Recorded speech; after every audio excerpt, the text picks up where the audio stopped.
The broadcast is now starting. All attendees are in listen-only mode. Hello, everyone. Welcome to session number 4 of our new Relic platform fundamentals training. How are you today, Ganesh? I'm doing very well. Had a good weekend, great break. Everything is opening up in Bangalore, so stepped out for lunch. Yeah, had a very good weekend. Very nice. I only went to How are Bangalore things in once. Australia? Well, well, nothing's opening up here. Huh. There's there's a carrot that's in front of us, but I think it's a rotten Yeah. carrot. You probably don't want to eat that carrot anyway. I think it's gone bad long ago. So there's not all that much enticement. Um, But yeah, the weather's really good today. We're in spring now, right? So spring for us is from the 1st of September. You know, Okay.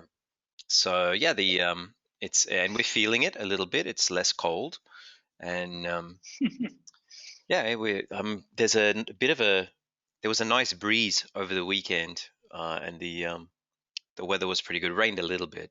It would have been really good for sailing. Actually, we were having about sort of 20 knots of wind, which was pretty good. Nice. But do you go for sailing? Have you sailing, surfing? Are you into any one of those? Yeah, I go sailing whenever I can possibly get a chance. Actually, it's Nice. something I really enjoy doing. And if you live in Sydney, for example, it's kind of something that it sort of makes sense to do it in a city like this, because you've got the harbour and there's the river up the north as well, and I mean you're right on the coast, so there's tons of places to go. Awesome. What's the weather like for you at the moment? It's raining on and off. Um, but I mean, it rains for like 15-20 minutes, and then it becomes super sunny for like half an hour, and again back to a little bit of cloudish. So it's rainy season in India. Hmm. So yeah, that's how it's going to be at least till the beginning of October. I did 1 week in Bangalore it was November a couple of years ago, and I Hmm. had really, really good weather the whole time I was there. Nice. It was maybe like 25, 24, 25 degrees.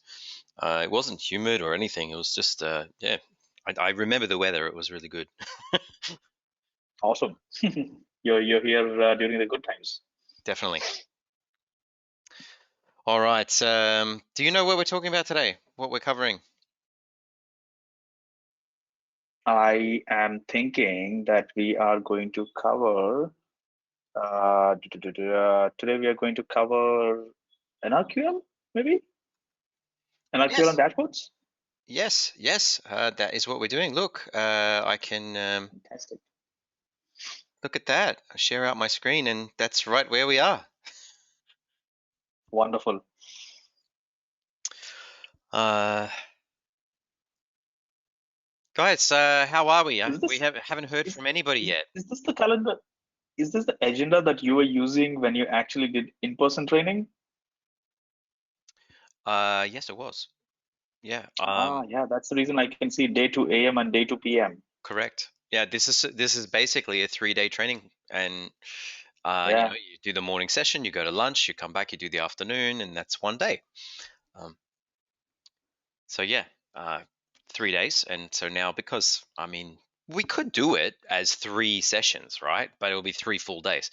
It's just yeah, it's a bit harder to handle, and people this way they can kind of work their day around it and still come to the training. that's right. Yeah. Yeah. They're very quiet today, though. I mean, we've got a bunch of people online, but nobody's talking. Hello? Are you guys there? I mean, there's another possibility, right? The possibility is that we're not actually broadcasting, like they can't hear us. So that would be really bad, right? We need you guys to confirm. Oh, look, Oh, there you go. we're getting something. I think we are online. Getting something. Yeah. All Right. right. Good, good, good. All right. Um,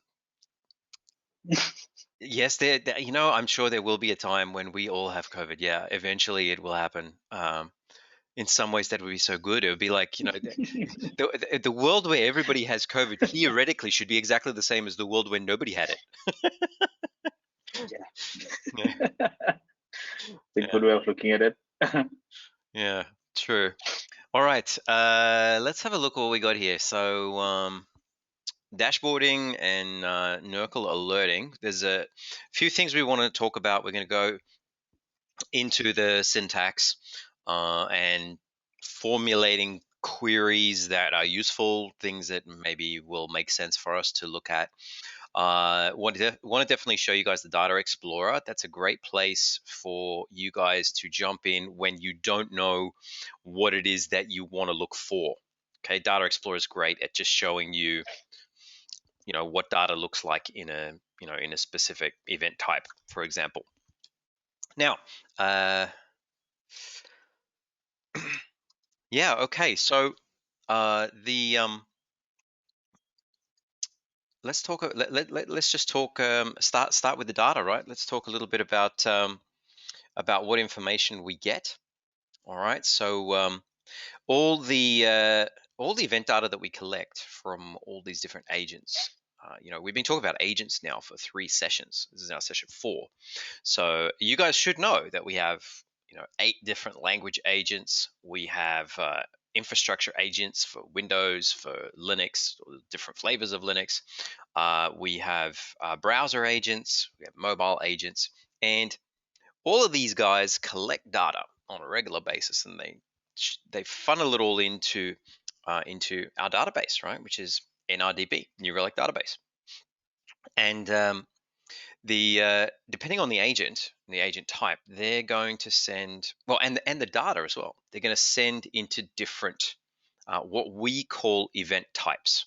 Okay, so first we just got to level set you a little bit on some of the terminology. In New Relic, we talk about a thing called an event type. Now, in normal database world, they would call that a Ganesh knows. We would normally call it a table. All right. So there you go. There's a event type equals table, right?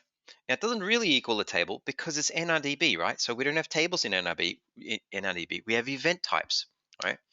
And then in a normal database, you have tables, and what else do you have? You have the other thing, right? We have a couple of other things, but you have fields, right?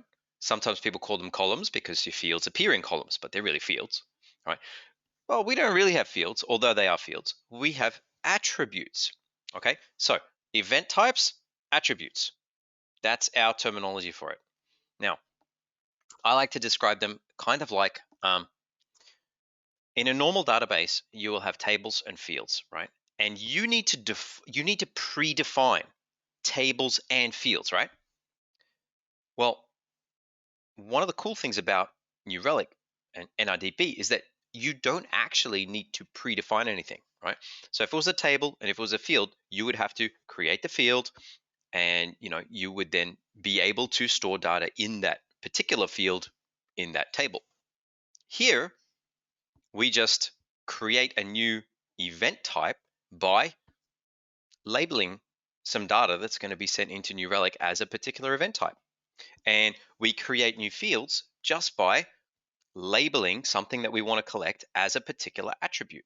So event types and attributes are kind of like ephemeral tables and ephemeral fields, in that the table doesn't exist if there's no data there. But if you send data to it, all of a sudden the table magically appears with the data that you sent.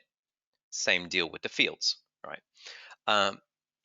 I always like to start here because it's quite important that you guys understand this, because if you were doing queries on a traditional database and you were to query a table that didn't exist or a field that didn't exist, you will get thrown an error.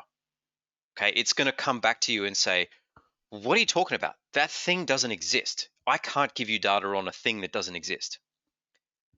In NRDB, it doesn't matter whether the table or the field is there. What matters is that your data's there. So if you query a field that doesn't actually exist, it's just going to come, it'll return the value of no data. It'll say nothing there, no error. And you might have data in the database, but it's labeled under a different field. And you've queried the wrong field, so it's just come back with 0. This is probably the number one issue that I see people having when they are doing queries in NRDB, and they will be asking things like, I've been sending data in for ages. I can look at the summary page and I can see that data is in the database. Why can I not query it? When I query, it's returning me nothing. You've probably you've probably named the table wrong or the attribute wrong in your query. So it's a very, very important thing. I'll give you guys some demonstration on that stuff as we go through this session. But yeah, just keep that in mind, okay? Now, here are the names of just some of our event types, okay? We've got, as you know, a bunch of different products that collect data from, different places in the stack. But, data that comes from the browser, some of it, that data will go into the page view event type. So, pretty common table. These are not the only ones, by the way, right? So in browser, you also have things like page view timing, you have browser interaction, you have AJAX requests. There's typically you'll find for each of these products, there will be half a dozen event types where data gets sent to, right? So similarly with, with APM, transaction is the main one because it's all the information with regard to specific transactions that your app performs, but it's not the only table. We'll look at some of these in a bit more detail in a minute, and we'll have a look at the attributes as well. But as you can see, we have event types for everything. Probably good for you guys to maybe just, remember probably half a dozen common event types that you need to use on a regular basis. And yeah, it's going to be things like probably transaction, synthetic check, system sample. It really does depend on your data, right? So if you guys aren't using mobile instrumentation, which if you had a mobile app, I don't know why you wouldn't, but if you didn't have a mobile app, you wouldn't be using mobile instrumentation. And so you're not going to get mobile request data coming into that specific event type, right? So yeah, everybody's going to have a different database that they're interacting with, because you'll have custom fields as well and custom tables, but there will be some core stuff that probably everybody has, and it's worth learning. Now, the syntax for NRQL is it's not all that complicated actually. It's pretty easy to get yourself started, and realistically speaking, you only need to say two things in a statement to get it where you can perform a query. You just need a from, which will be followed by your table name. So that's your event type, and you need to select something. So you will be selecting a field out of that table, or in our language, you're selecting an attribute from a specific event type. And one of my favorite queries of all is also probably one of the easiest queries of all. It's the best one to get you started on, where you just say, I don't even know what's in that table, so I'm just going to say from the table name, so from transaction, select star, right? Select everything, because I want to see the raw data. And you'll probably see me do it throughout the rest of the class, but sometimes when I am not familiar with the data structure, it's really great to just look at what's in there, say, okay, I'm probably after that field there, and then I go back and alter the query for different, different results later. Right, let's see. So yeah, just one other thing on NRDB. Probably a couple other things I can mention on NRDB. It's a proprietary database, right? So it's developed by Relic, but it was loosely based off of, and I think it originally started with NoSQL, right? So there's a NoSQL component that has then been heavily modified to become what I believe is the world's biggest telemetry database, in terms of ingest and processing power and everything. So the way it works, I mean, it'll take your query, and if you were to ask it for a big query, for example, like give me all these records over here, it'll then take that, it splits it out into all these different workers. It goes and runs it at all different locations, and then it brings all the data back and it reassembles it. And typically that's all in the milliseconds. But I refer to that as the black magic that occurs in the background, right? The database scientist genius people over in wherever they've got their database, yeah, they're the guys that take care of that. But yeah, it does. It is loosely based on that. All right. Let me grab I'll grab a browser where I can log in. Oh, I thought I had one open. I don't. No problem. Should I? Oh, you can if you want. Yep, I am changing the presenter to myself. Oh, good. And very share nice. my screen. Yeah. Ganesh is going to show us some stuff. Yay. Can you see my screen now? I can, yes. Nice. Okay, so the home page, the one that everyone knows already, which you're seeing from last 3 weeks, let's say. And then to run an NRQL, the very first thing that you can do is just trying to see how the table data looks, how the row looks, what are the columns that are available in an event type. There is this small button here that says query your data. This is available on all the pages. You be on APM summary, you be on web page analytics, anywhere. Just click on query your data, which is available on all the pages, and then this brings you to the query prompt, right? So I can write as many complex queries as I can from here. So to start it with a very simple one, I just want to know how many transactions do I have, let's say, on my table, under this account, together with all the applications, APM applications, all the backend services that I just instrumented.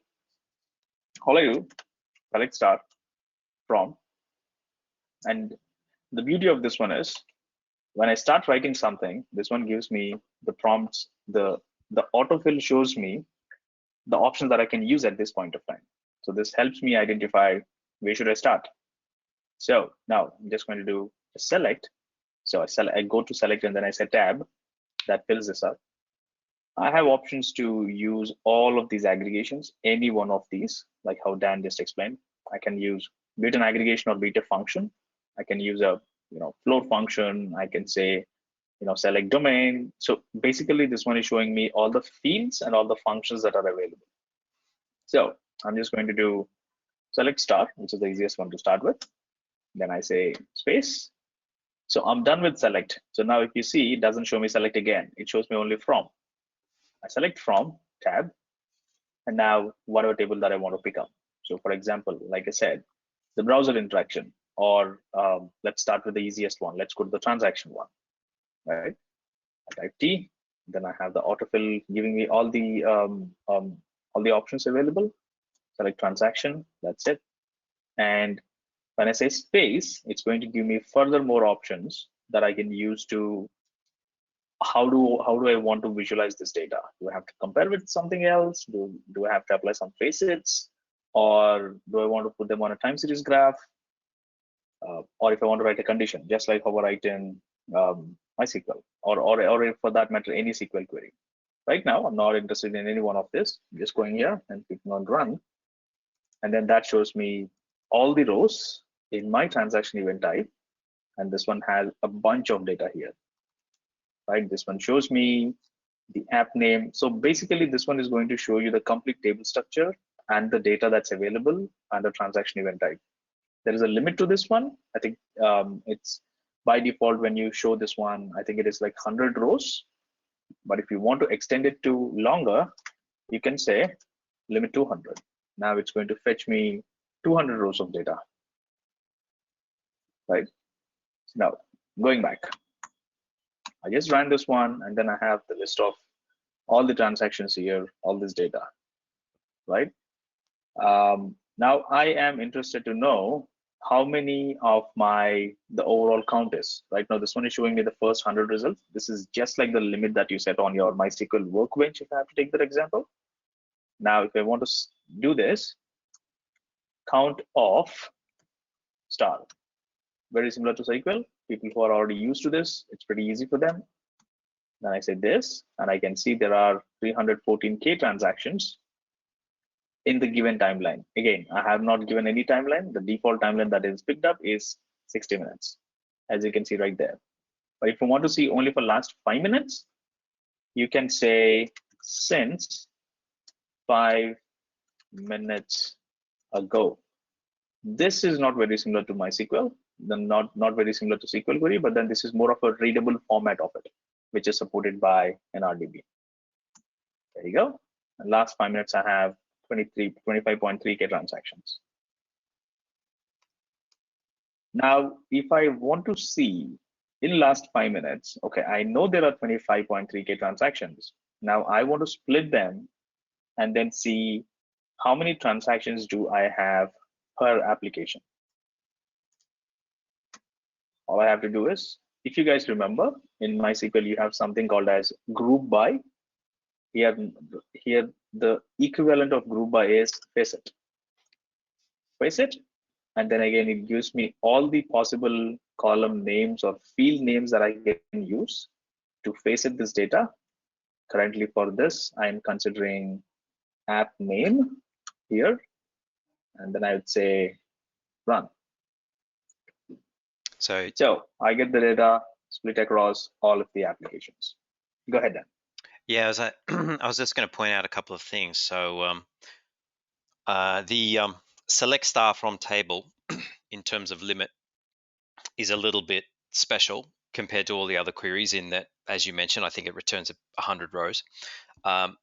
All the other queries that you run have a implicit limit of 10 on them in terms of their result, which is why you can see. So Ganesh hasn't specified what to limit here, but it will return up to 10. Okay, you can always add that, so you can always change what you want the limit to be. But just it's worth noting that if you don't specify what the limit is, it's essentially an implicit limit of 10 on your results in your query.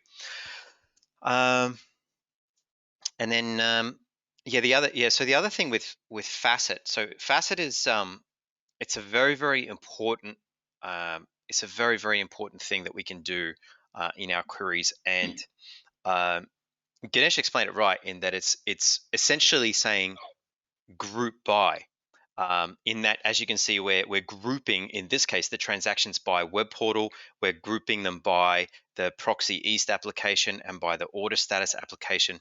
But you can almost look at it in the exact reverse of that as well. Although it is a group by, it's also a separate out by, right? And sometimes I find it's easier to understand it that way, because it also tells you, it also kind of highlights probably one of the biggest mistakes that you can do, right?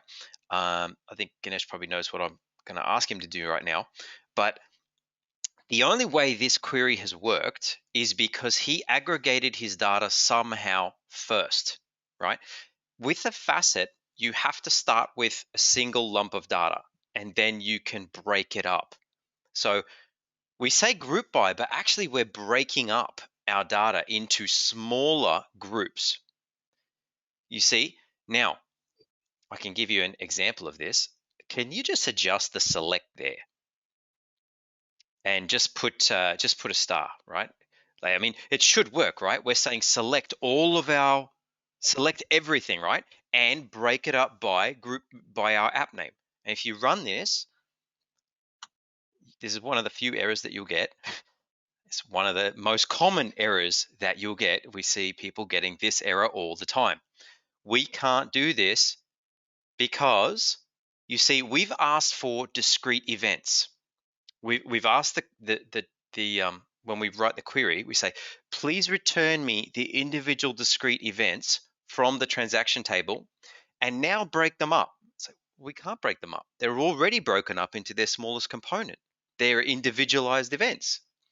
So we need to aggregate our collection of events, and then we can separate into groups.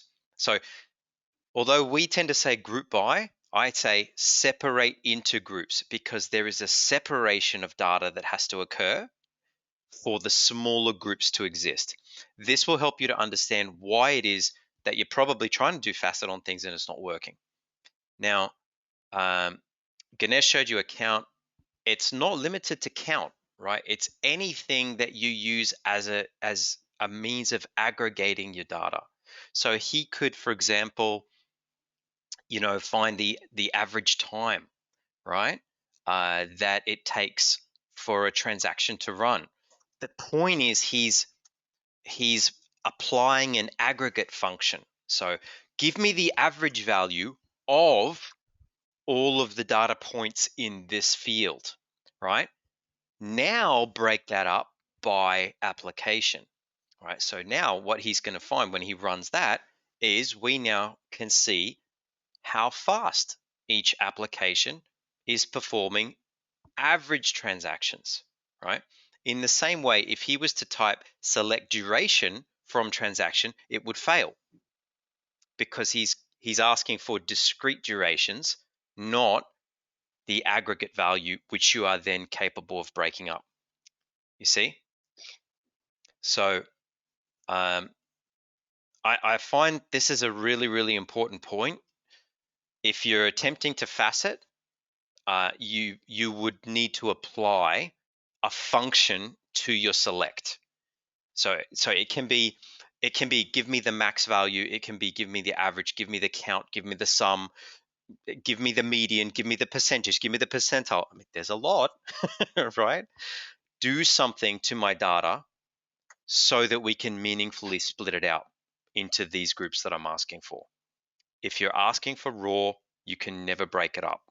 So if you remember one thing from this session, I would probably say, actually, no, I won't say that because I'll probably give you 3 or 4 things. I'll say, no, remember these 3 or 4 things. This would be one of the 3 or 4 things that you really, really, really need to remember. All right. The other thing I would ask if you can show, Ganesh, which would be really cool, can you start from scratch and just go select? So I want to show you another common thing that people do, right? So we say select.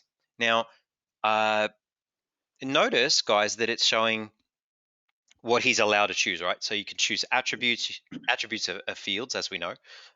Functions are things that we can do to the data in the field. And it doesn't give me type. It doesn't say type because that's the table. And this is a select. But you can try, like there's one there called backend duration, right? Like just try that, for example. So start typing. See how it's got, oh, actually yours doesn't have that on there. If you go, if I do it on, oh, okay, we can, all right, let's scroll down. We'll pick one that does work, okay? Let's go down. I think yours is doing that because you already did a query a second ago. I can just reopen this.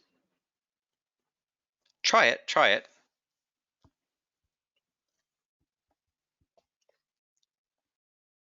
I just want to give you guys another common example of things that go wrong. So select, yeah, you see. So you were in the context of transaction in that previous window, right? So anyway, yeah. So guys, you can see that there is a field, right? There's an attribute called backend duration. We found it. We can read it. We can look at it. Look, this is measuring the time to first byte. Wow, that seems like really useful info under certain contexts. I love that. Cool. Now we're going to say from, right? And at this point, what do I get? I get all of my event types that I can choose from. So why don't we choose Hey, we just used transaction, right? Why don't we choose transaction? We did that just a second ago, right? And now run. Give me the backend duration field from the transaction table. So what's happened? I don't understand. Why did it show me that? That's weird. Notice the limit 10 is still in effect, right? It's shown me 10 records, yeah? How come I've got no data here?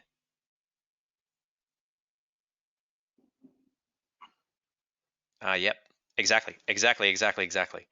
You're spot on, because the backend duration field is not a field in the transaction event type, but it does not throw me an error.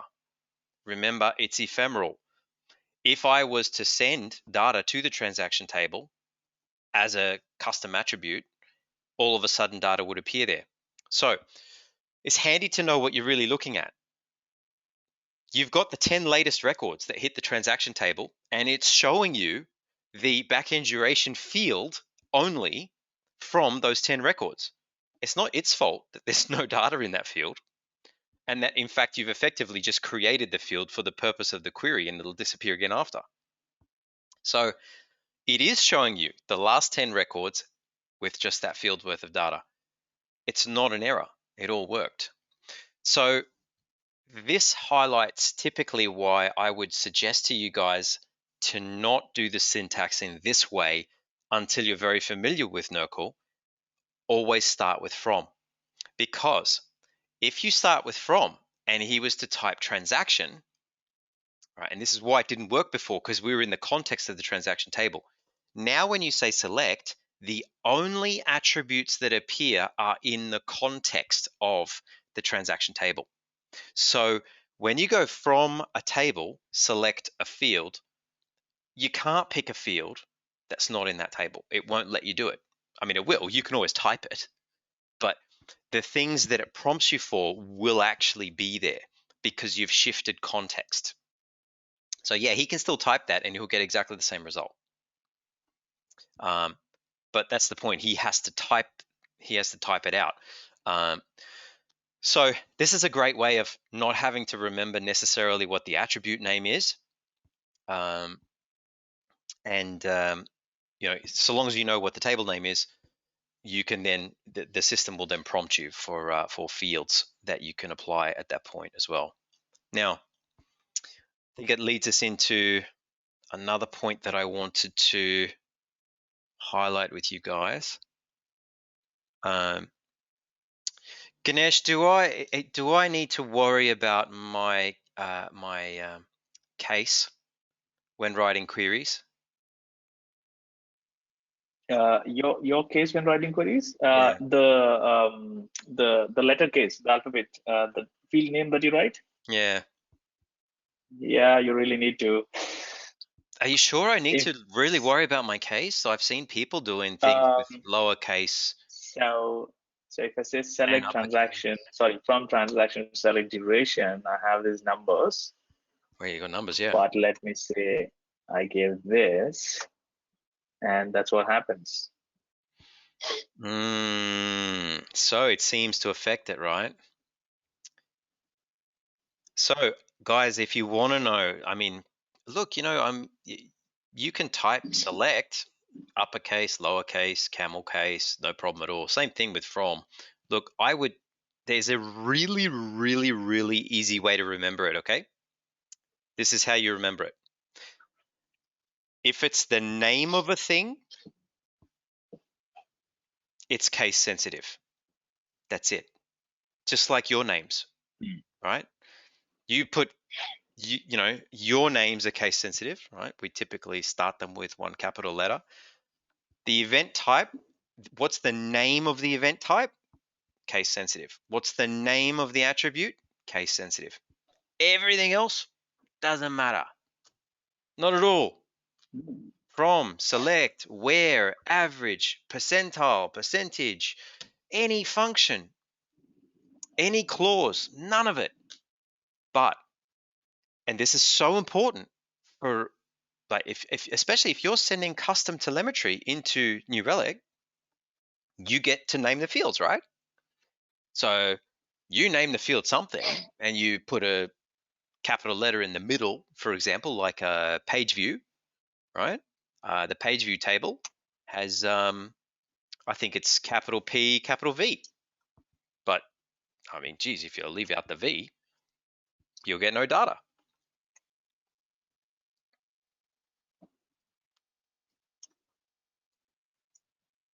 So yeah, there you go.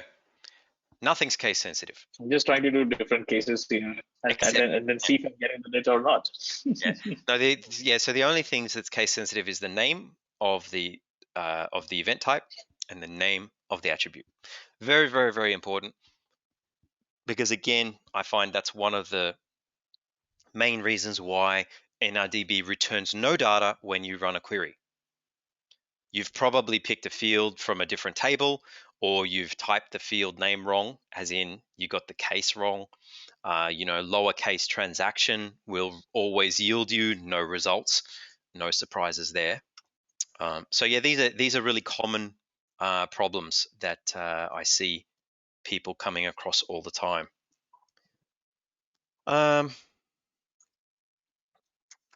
Is there a way to find out the most used page? Okay, so I think you're asking for a front-end query saying, okay, if somebody's going to hit my site, which page view is going to have the most hits. I think that's what you mean.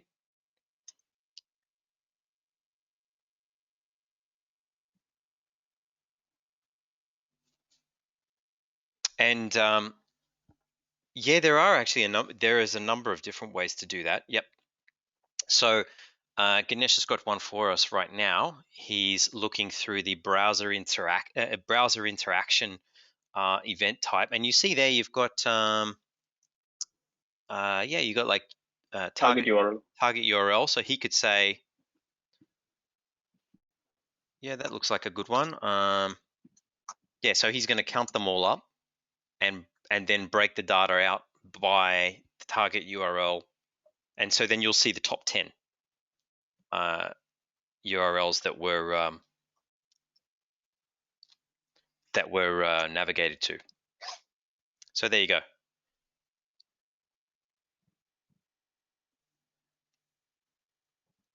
Now, this is also where it's helpful to,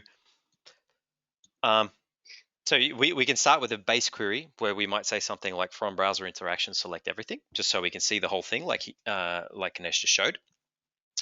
There is another really useful tool online, which I would recommend you guys go to, and especially while you're working out, what table it is that you need for something. It's really, really useful. So I will post it in the chat window for you, but to be honest, the way I look it up is I just type in new Relic data dictionary. And yeah, exactly. I was about to say that. And your first result will be in the docs, and I'm just going to paste. I literally have dictionary is so useful. I have it bookmarked on my browser. Yeah, we use it all the time, guys. Yeah. The example that we just gave you with the browser interaction, okay, even this one is a good one, because when, just from the point of view of front end data, we collect data into different event types, even depending on the site, right? So like your traditional static site, you'll probably find most of your timings will get collected no problem at all in the page view table, right? But then there are the more modern timing attributes, which now go into a new table called, funny enough, page view timing, right? There is a table called AJAX requests, right? So if you want to see the asynchronous background request coming from your site, it'll be probably in that table. And browser interaction, yeah, you see here you go, AJAX request happens when an AJAX request occurs during browser interaction, right? So this helps you understand what's inside the table itself, what the whole event is, and then it'll even tell you per field.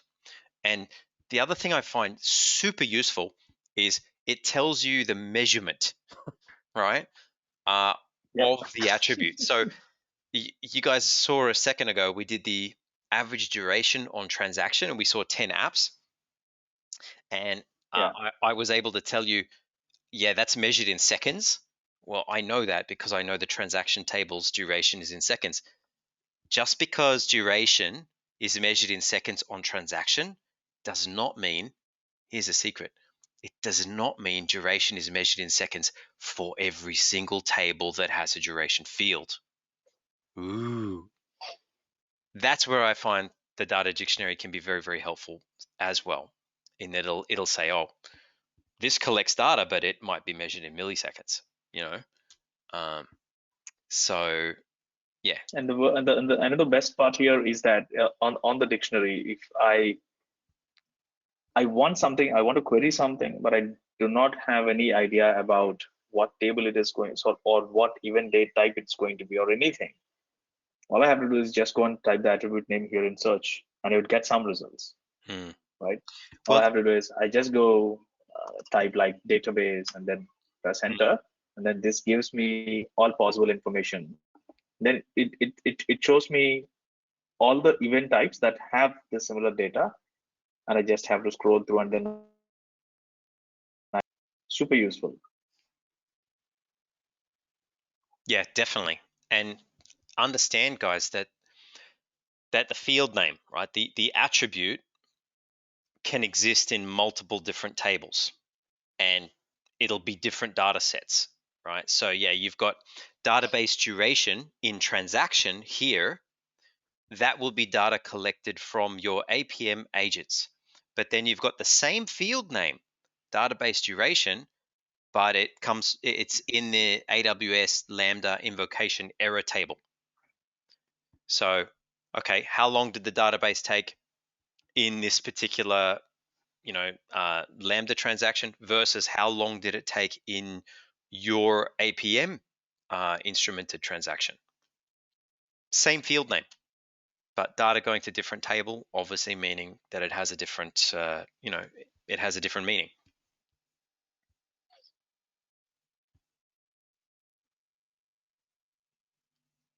Oh, here's a good one. Here's a really good one. Is there a query? Actually, do you know what? Let's do a friendly answer to this, and then we'll look at another thing.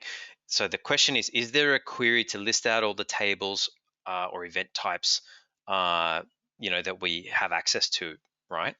And I would suggest that we go to the Data Explorer at this point for a good start. Right. It's a great place to look. So you notice just over on the left side there, we were in Query Builder, and Ganesh just flicked us over to Data Explorer. This is a great place for you guys to start learning what's going on. And you see at the top there where Ganesh is scrolling down, says New Relic Events. So yeah, you want to see all the event types that are available. That's what you can see here. These are the New Relic events on, and here's the important thing as well, on the Demotron V2 account, because he's currently looking at that Demotron account there. Now, importantly, you'll notice as he changes the account, yes, it will mean that different tables become available. So now you know the scope of the ephemeral table field. It's scoped to whatever account you're sending that data into. So it's very, very normal that you're going to get mobile requests. You'll get the mobile request field only in accounts that are receiving mobile data. It makes sense, right? So yes, you can get that very easily from the Data Explorer. List of tables in an account, and then I'll let you play around with this a little bit now, just so that we can show how Data Explorer works.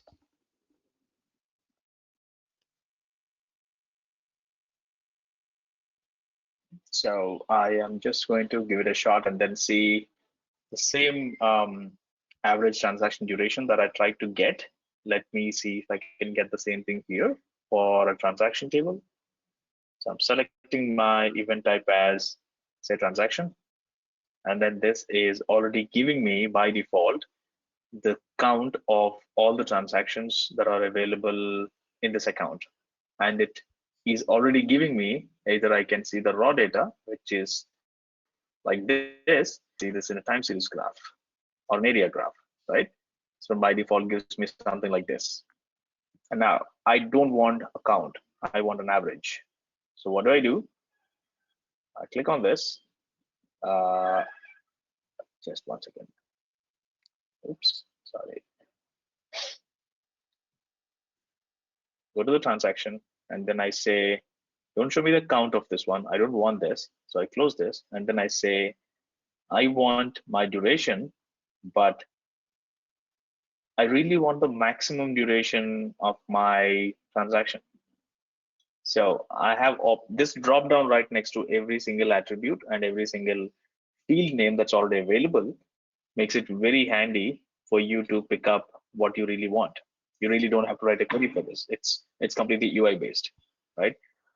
So I click on, let's say, maximum of duration. I click on maximum, and then now it is plotting a graph saying that show me the maximum duration from transaction table since 30 minutes ago as a time series graph. And there's a by default limit that's already given here. And these are all the default ones that are followed. But now I really want to see apply a facet here, just like how I have applied facet there on app name. If I want to do that here, there is also an option called as group by here, right? We made it easy for people who are used to SQL to understand this. So I click on group by, and then it takes me back and then shows me all the dimensions that are available based on which I can filter out this data or apply facet here, right? So I'm going to select app name. And another good thing here is that this one also shows me that if I just go to category here, it doesn't show me any number here. That means, hey, you know what? You cannot do a filter based on your category. But then for app name, it shows me 5, which helps me even before applying this, that okay, if I apply a group by based on app name, I'm going to get 5 different numbers there. So I click on app name, and there you go. I have my maximum duration that was between 8:21 p.m. to 8:22 p.m. Out of all the samples collected, 0.838 seconds is the maximum duration for FoodMe app. And then it keeps changing as and when the data is collected for every 1 minute. Anything you want to add, Dan, here?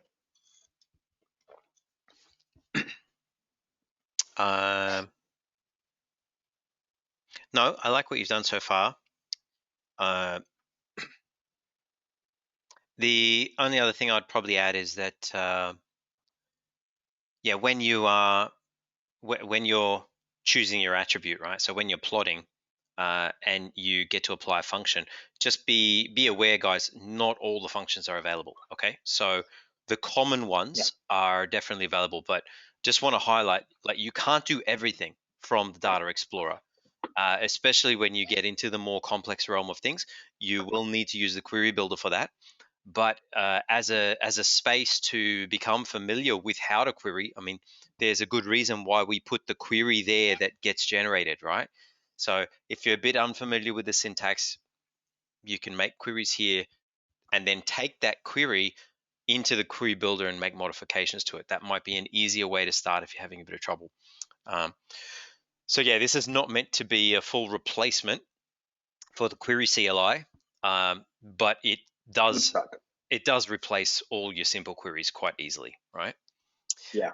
Now the other thing, if we just want to flick over to Query Builder again for a second. So I noticed that another question had come through a little while ago too. So you'll notice that so yeah, we've got a query here at the moment, and this is in what we call NRQL mode. It used to be called advanced mode, right? But you'll notice over on the right, near the run button, that there's a PromQL style and a basic style as well. They're grayed out at the moment because we currently have an advanced query that's been run. right? But if you add a new prompt with no query in there, if you clear it all out, it should give you the option of being able to go to basic. Yeah, but I think it's still under the context, so I'll need to clear everything. Yeah. And then just reopen this one. Yeah. Yeah. So yeah, see here Yeah. now he's opened up a new prompt in it. There's no query that's been run, but you've got the basic mode there. Some people like basic mode. I personally don't like it, but we can go to it. It's supposed to make it easier to generate your own query, but I actually find it harder. You see that these are shortcuts, right? The first ones here are all, things that you might want to ask. Okay, so we've put all that stuff front and center. If you scroll a bit further down, you then get, okay, view a chart with, and I mean, you can see APM, browser, host. So it shows you where the data comes from. If you keep going down, I think you'll see all event types. So you've got there's the actual event type names, right? And so it allows you to go through and then pick your event type, and then you can see that you got narrow results 2 in the next section. That's where you can apply where statements so that you can filter your data, facet by, group by. These are, supposed to be nice, easy ways of doing things. I mean, it's not hard, but I don't know. It's probably as well because I'm familiar with it now, but I just find it a lot easier to just write the query than to come in here. But again, if you're just starting out, this could be quite helpful, right? You've very easily just now selected the average duration on a transaction, right? So we've tried to make it a little bit more, ordinary language, easier to do. And then, so that's basic mode. It's something you guys might like to explore. You notice that there's also PromQL style. So this is for those of you, unlike me, who might be very familiar with Prometheus query language, right? So I highlight the unlike me. I don't know Prometheus query language. My extent of knowledge runs to, copying the query from a Grafana dashboard and pasting it here, and funny enough, getting the same result. Yep. So yes, I can do that. I'm good at copy paste. But I mean, the point is that some of you probably know Prometheus query language. You guys might know it quite well. Now, where would that come in handy? Well, it's quite conceivable that you've got, several different, several different silos in your technology organization, and some of them may be using Prometheus. Well, you know what? You can get that data sent into New Relic, which we talked about in our first session. And if you have a setup like that where you've configured the remote write on Prometheus to talk back to New Relic, then you're able to use the query language that you were already familiar with to query that data, even though it now lives inside New Relic. So there was a question that just came in before, Ganesh, with regard to the data. Okay, how easy is it to move to New Relic from a different vendor, or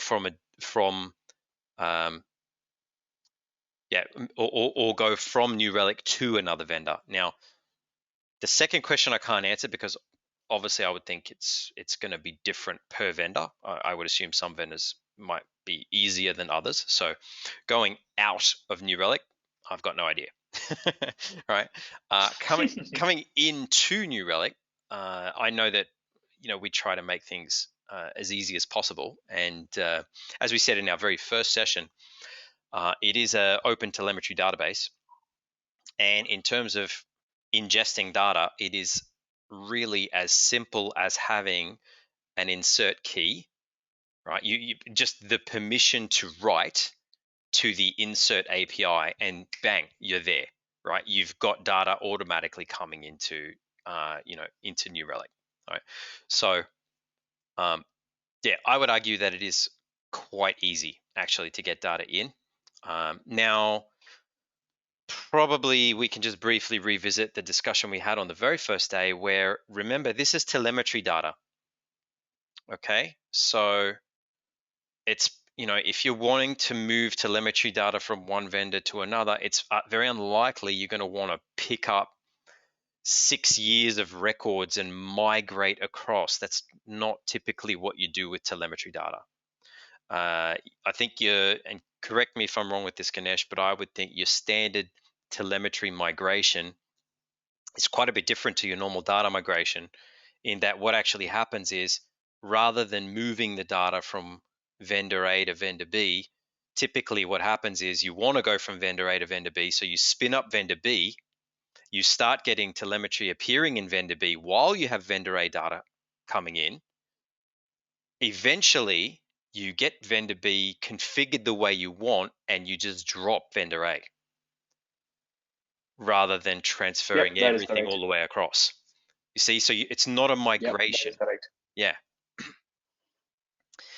Yeah, because you don't need all that really historical data. They're not, long-term user records that we want to keep. You really just want to test for consistency, test that you're getting all the attributes that you want, all the features are enabled that you need, and then you just do a switch over, right? So, yeah, that's the answer on how easy it is to move to New Relic from vendor A. Also, another one other interesting question that I usually get, Dan, is that people who are used to the PromQL queries and then the PromQL queries that they enter here. So their question is, how is a PromQL query working on your NRDB, which has its own query language, right? Mm-hmm. So the answer that I give them is that the reason why PromQL querying capability was added is just to make it easier for the SRE engineers who are very much used to writing queries in PromQL, right? But in the back end, these PromQL queries are actually transformed into the NRQL queries and then executed on NRDB to fetch the data and then show it to you. Was my understanding correct? Did I give the answer right? I think so. I think you know more about the PromQL side of it than I do. Yeah. So yeah, I think that is how it happens in the backend. That the PromQL query gets converted into an NRQL query, and that is the one that gets executed on NRDB. Yeah. Yeah, that makes sense. Another thing that you guys might find handy, as another part to the question, just trying to get to all the questions. Seeing different, seeing all the attributes and the event types that are provided. Do you want to do the key set? Do you want to show the key set in the query builder? In the query builder, the key set. Yeah. So you can say, for example, from transaction. Yeah. Select and just type key set. Key, yeah, KEY, and then open close bracket. Try that. Key set, KEYSET, and then open and close bracket. Okay. Yeah. So you do see. Here's a good point, guys. Not everything that you can do auto prompts you. So run that. Right. And so sometimes this can be quite handy. See, this is showing all of the fields in the transaction table currently available in NRU training. See? This is something new for me as well. I've never tried this. Yeah, you see, you type key and it's just black, but then you go key set and it goes, ooh, I recognize that. It's a blue thing.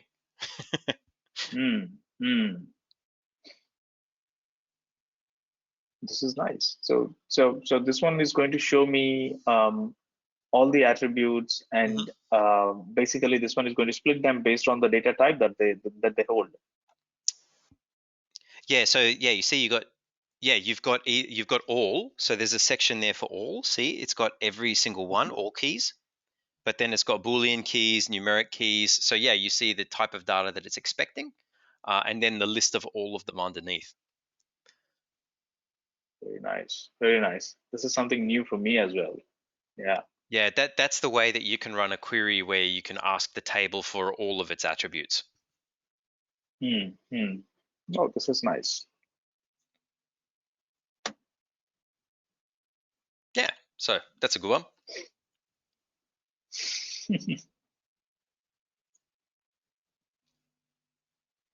Someone asked a question. Can you please explain the difference in querying the metric data type?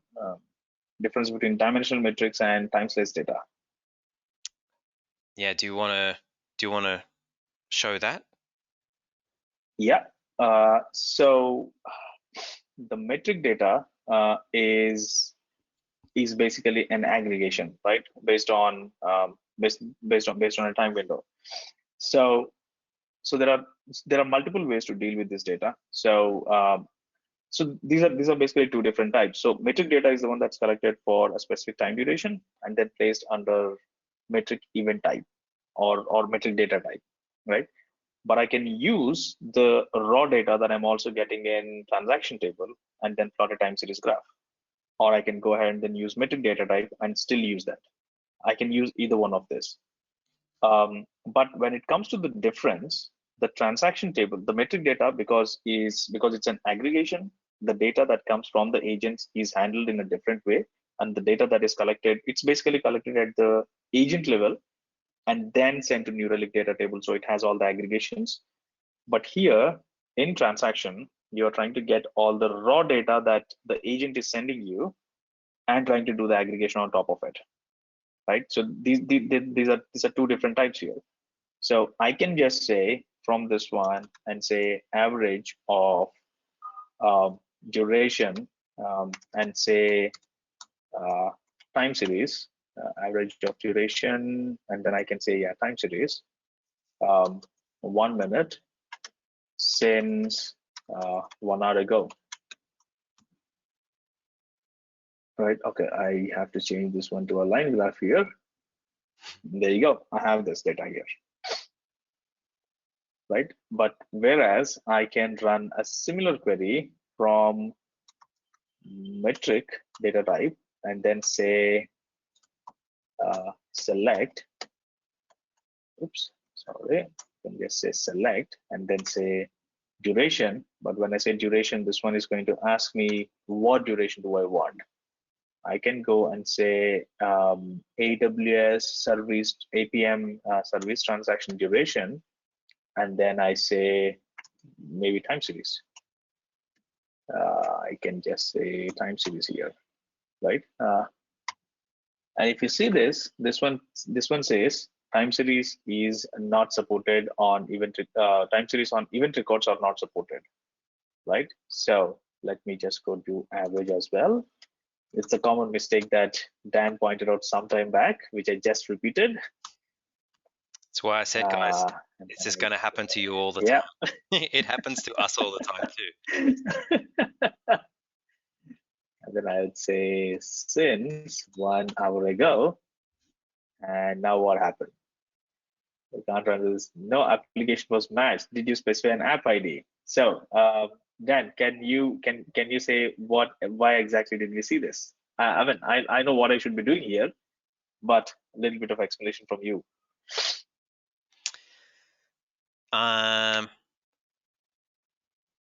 Yeah, so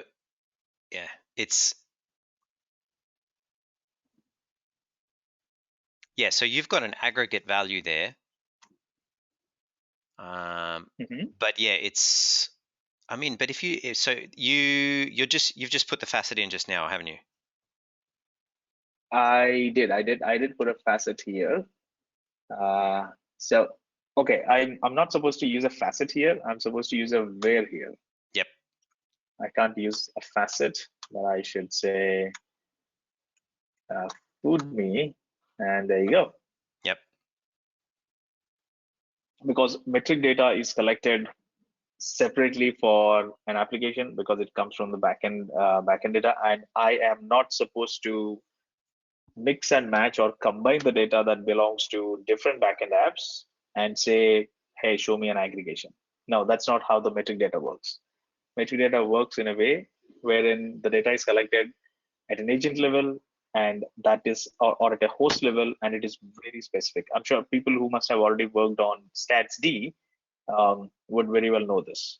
When the Well, data is coming from statsd, yeah, go ahead. well, to be honest, I mean, I just learned something new there as well, because so I understand why you would always want to facet or why you would want to filter to a specific app, but I thought if you left it out, you would just get data that doesn't mean much. Like I thought you'd get the average of all of the apps, which is kind of like, why would you want it? But I thought it would work, right? Because it does work for events, you know. So yeah, Yes. that's a new one for me. I thought, oh, it's gonna return bad data, like it's not useful to you. It's the average of all the duration across all your apps, which like who would want that? But but yeah, I actually did think it would work. So yeah, I didn't realize that. So the metric data is treated in a little different way, Yep. wherein the data comes with a specific set of attributes. Just like how you saw the key set in a JSON format, that is how the data comes from the agent back to New Relic database, and that one has very specifically mentioned app name, and you have to provide that separation or that where clause, without which metric data will not show you this data. Metric event type will not show you this data. This is something that I made a mistake when I was writing some queries for a few of my customers, Mm. and yeah, it was a learning for me in my early days of using New Relic query language. So yeah, think about it, guys. Yeah, your metric data is is substantially different to your event data, even though when you roll them up high enough, the end results will be the same, right? Now, what I mean by that is, let's say, for example, you go to the shops and you buy a certain amount of groceries, right? And maybe you do that every single week, okay? Now, if we were to collect every single receipt of every single item that you purchased, you can think of it as being, these are your events.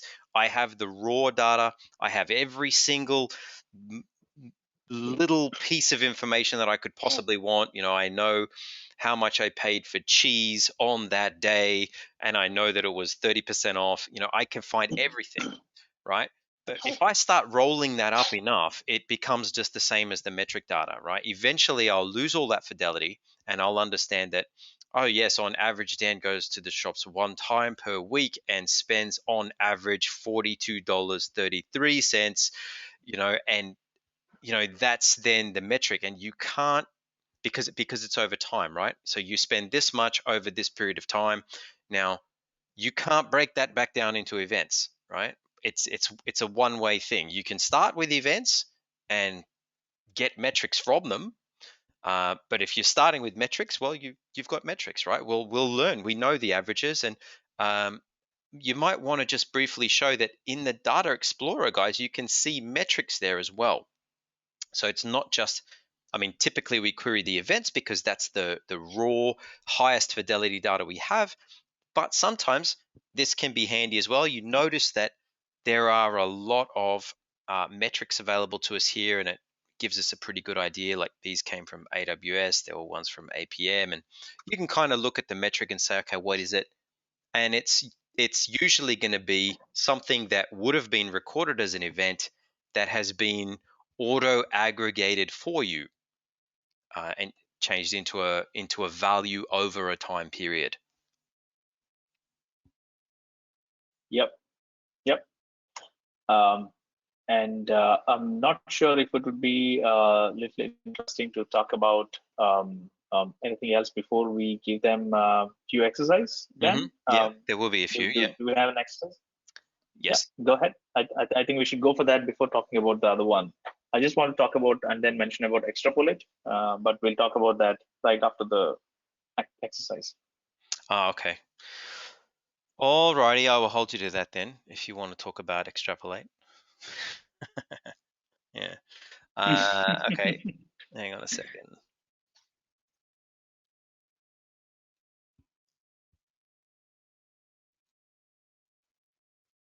All right. A quick one to get you guys started. Let me. I'm stopping sharing of my screen. Thank you.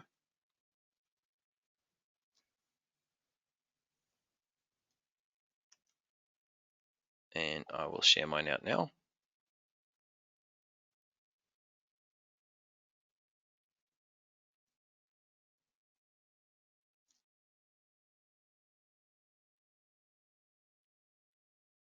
Okay, so we've got just a small data explorer lab for you to do first. And I think what we'll do is we will go from here to a break. So the idea is that you build out 3 queries just using the data explorer. Okay, so we're looking at 3 completely different event types that are going to have data collected from different areas. So there's an infrastructure event type, there's an application, and there's a browser event type. And here we're getting you to aggregate the data in different ways. So get the median value on duration, count all the records, do an average, right? So that's a mean average, so a median average. And then we want you to facet on different things. See, it'll make sense to facet on something like page URL for a page view. That would make no sense on a system sample event type. So, you guys can do this graphically. You may want to try it both ways, right? You may actually want to do it in the data explorer, take the query over the query builder and do some stuff to it as well. The idea is we're just trying out and getting you familiar with different table types and selecting the raw data option as well, so that you can see the actual data that appears in every field.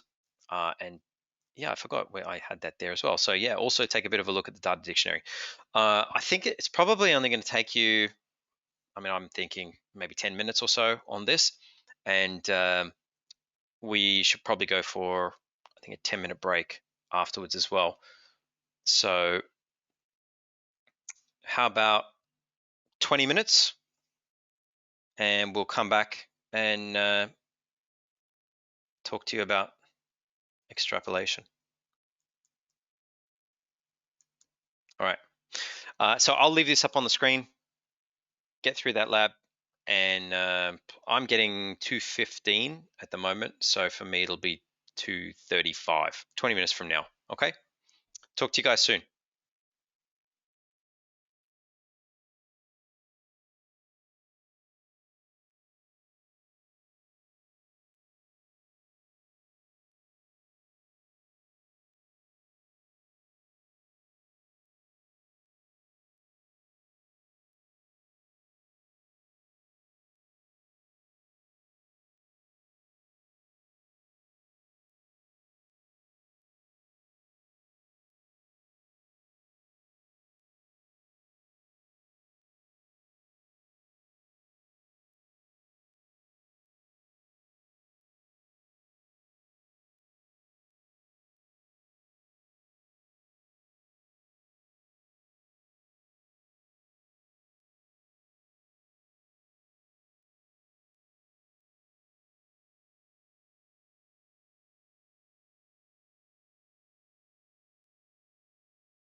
Hey guys, we back from break.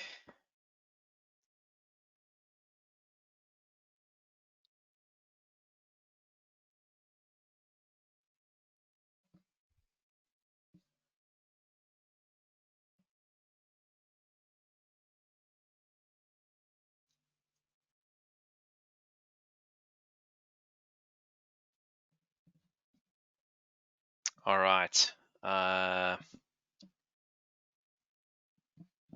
Now, just before we continue on with the things that we've been doing, so I've put a link, guys. The link is with the previous sessions. Okay. Now, I'm not going to be sending out an email. Okay. These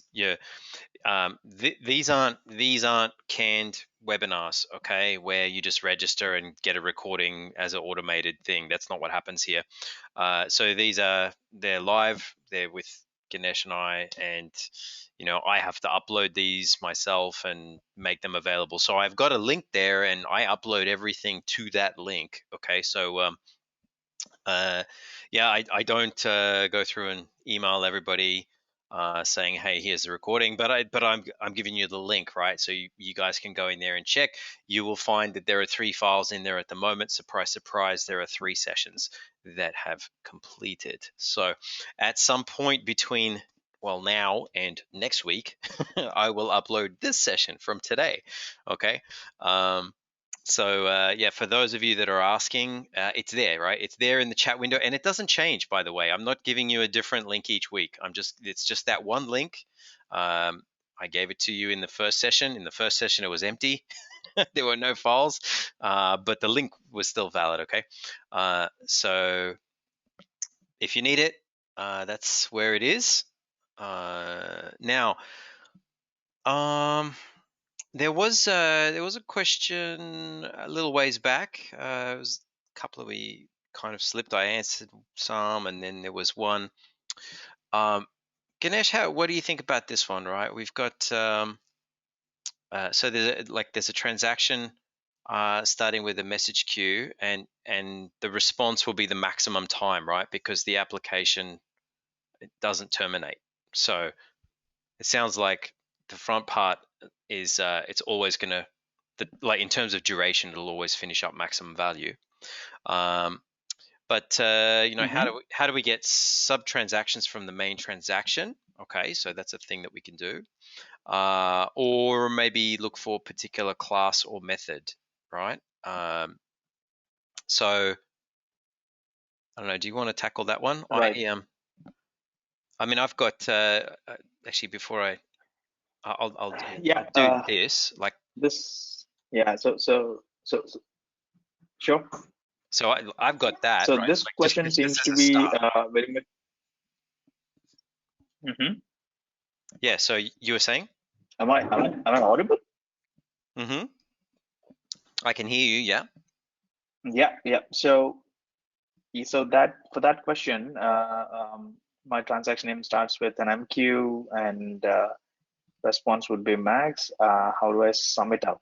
So these are the classic cases of where we need custom instrumentation, right? So for example, if someone is using Golang, so it is now just not by getting the transaction names by default what New Relic captures, and if that is very much required. So how do we do that is we add custom instrumentation and then add segments for individual for individual parts of the overall transaction, and that is how you get the response times, and using that for that particular method, and that gets added up to the transaction if you have already defined a transaction. For example, this is for Golang, but whereas when it comes to .NET or when it comes to Java, there's a different way of dealing with that, right? But again, everything comes down to custom instrumentation, where you can add pieces of code that New Relic gives, add it to your individual segments, and then get the response time back to New Relic.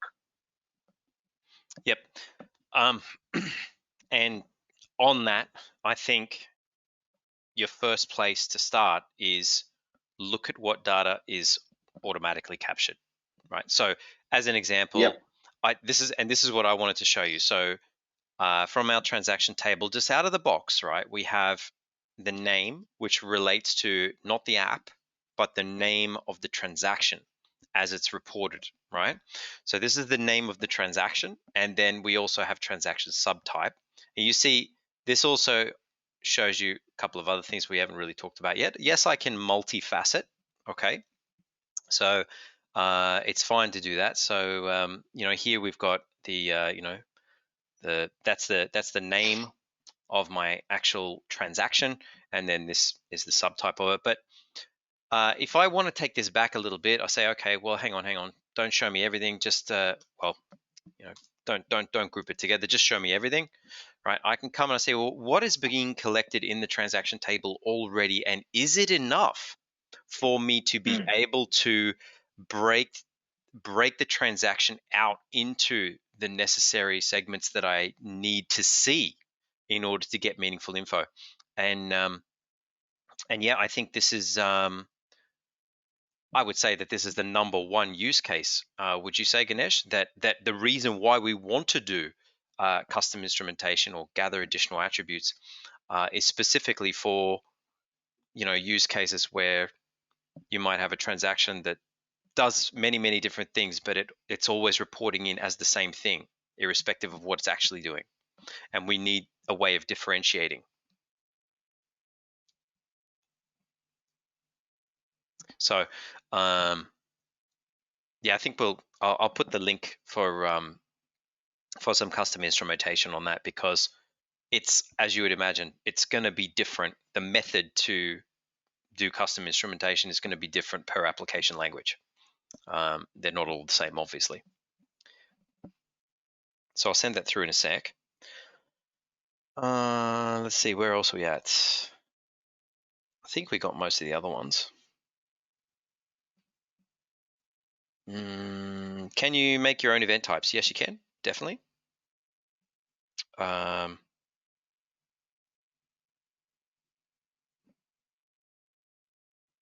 Yeah, essentially, so long as you have write permission into NRDB, right, into an account, so not into a table, but if you've got write permission into an account, you can then specify a new event type name, right?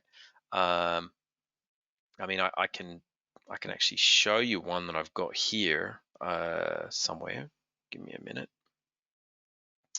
I actually have a notification channel that ultimately creates an event type, right? Not to go into this in detail, but just to show you the kind of thing that you know, all you really need to make it work. Okay, not that account. Be that account. I'm in the right place on the wrong account. So let me just flick over. Yeah, this one should, yeah, this is it. So if I go in here, just to show you, I mean, you see here, I've got, that's the URL where I'm going to be sending my my payload, and then I need permission to do so, right? So I've got an insert key, and then this is the only thing I need. That bit there creates a brand new table named incidents. That's it.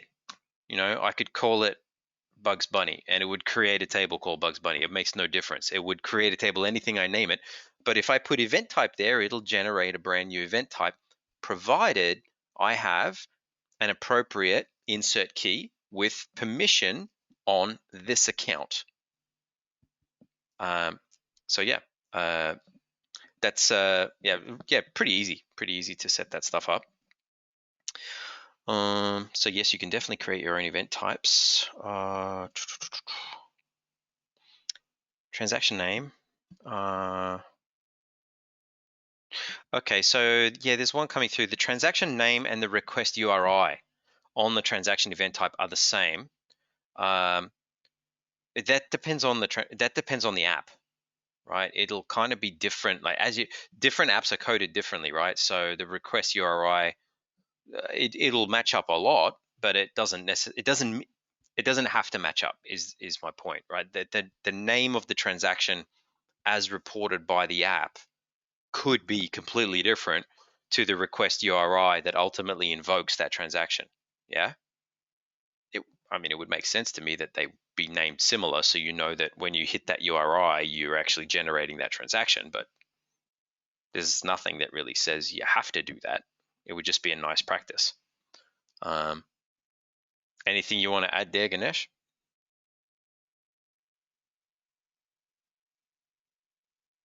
I think I'm good. This one looks the the classic way of creating the event types and adding relevant details. Yeah, that this is true. But you know what? Most of the event types that are already there that already come to New Relic serves the purpose, right? It's a very rare case that someone would really want to create their own event type, because for example, if someone wants to say instrument Redis, right? Redis, that is Redis node that is running on their self-hosted infrastructure. We have an on-host. New Relic already has an on-host integration for that. All you have to do is just enable that integration, and that would create all the event types that are related to Redis, and then send them to New Relic. So unless and until there is a very specific use case of a custom, an integration that is running, I really don't see a need. But when the need arises, yes, there is a possibility to create one.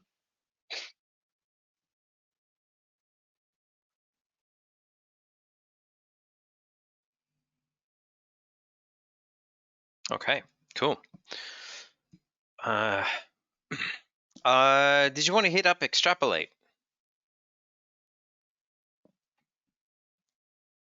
Yes. Let me. We said we were bring going up to that talk Extrapolate thing. about that.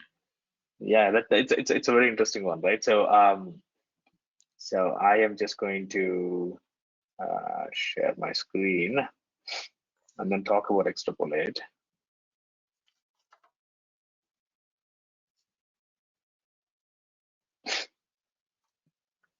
All right, so we're back on the NRU training. So what I'm just going to do from transaction select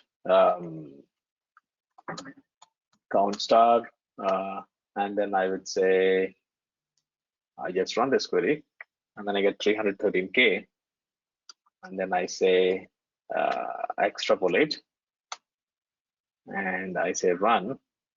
Right now the number seems to be okay, but there's a very a very important I would say aggregator function or or one of the clauses that is called as extrapolate here, right? The extrapolate that I just added here. This one is available only on two event types.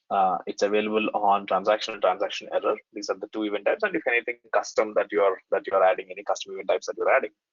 So the main purpose of this extrapolate clause is when the sampling happens. So if you remember last time when Dan was talking about APM, he mentioned something like sampling of the data that is coming from the agent, right? So when the APM agent starts sending the data, there is a harvest cycle that happens once in every 1 minute. And New Relic has its own limits of how much data that it can collect and then send to New Relic for within that harvest cycle. So during the harvest cycle, when New Relic starts hitting the limits, so for example, let's say for 1 minute, it is like 10,000 transactions. And within the 10,000 transactions, let's say you actually did 11,000 transactions. That is when New Relic would actually have only 10,000 transactions data, but the extrapolate clause will fetch the information of how many actual transactions are available, and what the extrapolate function does here is it's going to bring you the ratio. So the ratio of how many events are actually reported, but how many total events have actually occurred. This is an information that still comes to New Relic, but it's just that there are no not every single event is reported here. So let's say you have 11,000 transactions that are reported, that are supposed to be reported within one harvest cycle. And if New Relic has a limit of like 10,000 transactions, what New Relic does is the agent is going to send all the 10,000 transactions data, plus it would also send the information of the total events, saying that, hey, you know what? I found 12,000 events, but I'm reporting only 10,000 because this is what I can do right now in this harvest cycle. So the extrapolate function here helps the customers who is writing the query to get the closest approximation of what is the total data that they have. Closest approximation. So it's going to tell you that there are 13,000 transactions, but if you want to look at the raw data, I can give you only for 10,000 because that's the limit of harvest cycle. That's the limit of transactions that I had captured during harvest cycle. So there is a possibility that when you run this query and when you run this query, you might see a slight difference. Because when you do the extrapolation, it's going to show you the total count of how many actual events, what are the actual total number of events that occurred during that harvest cycle, and is going to give you the closest approximation of this. So I think, Dan, correct me if I'm wrong, it is also a good practice to use extrapolate when you're using transactions and transaction errors event types. Is that correct? I don't know if it's a good or a bad practice to do it. Generally speaking, it doesn't really change your data because mostly you haven't hit the limits, right? So it's Yeah. like what you said. It's really only when the amount of data that you need to send has exceeded the limit, and so we send everything that we have plus a sample of what we think the rest was going to be, right? Yeah, like I mean, if you saw me go for a coffee out of my house, I went down to the takeaway and I did it every single day at 5 minutes past 10, and you did that for 30 days in a row. You watch me do that. You could extrapolate if I'm doing it at 5 past 10 every single day, and then you miss 3 days, and then the fourth day you came back again and I was still doing it. You can extrapolate that I probably went at 10:05 those other days. It's like that. It is like that. You're looking at real data, but then you're saying I've got these couple of little gaps, and those are most likely going to look like this bit, which is the same, which is the actual real data. And again, it only applies if you've exceeded the limits anyway. And I believe the limit is something like 10,000. 10,000, yeah. And it's within, is it within a minute or is it within 30 seconds? Because the thing is, the harvest cycle has changed. Yeah, I think the 10,000 might be 1 minute, but the cycle is, I think, 5 seconds at the moment, right? It used to be a 1 minute, like we used to send once a minute, we would send data, right? But I think we're now sending data every 5 seconds so that you can get sort of a very sort of real time accurate. Now, if you're trying to send more than 10,000 records in 1 minute, right? Bear in mind, this is not obviously across your organization. This is like one little agent reporting, right? So you got one little agent reporting in, and that one agent is trying to send more than 10,000 in a minute. It'll say, I've hit my limit, right? Obviously, this is like DDoS protection and things as well, right? So you can imagine millions of agents from all over the place sending incredible amounts of data in. It needs to be rate limited to a point, and the point is, last time I checked was 10,000 records. So yeah, but after that minute, like, yeah, bang, you can do another 10,000 and then another 10,000. It just, you have to have a certain amount per minute. Yeah, and extrapolate is only really in the event that we hit the limit. This is what your data may have looked like. This is what we actually captured. And I have seen accounts where, yeah, sometimes that does look a little different. I've got a link I'll send you guys.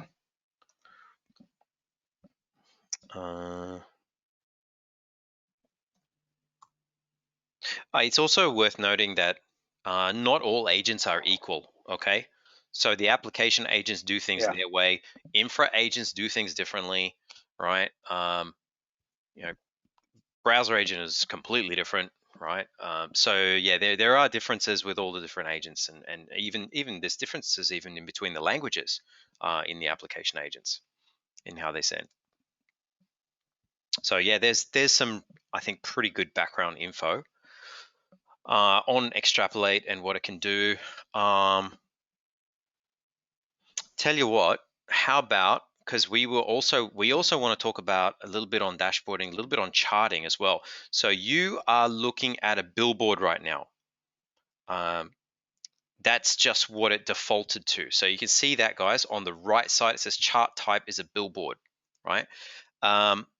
Can you, let's do something we haven't done before. You're looking at a count of the last hour's worth of transactions. Can you compare that to the amount of transactions that we were doing yesterday at the same time? Let's do that. And we'll see how that looks in a billboard.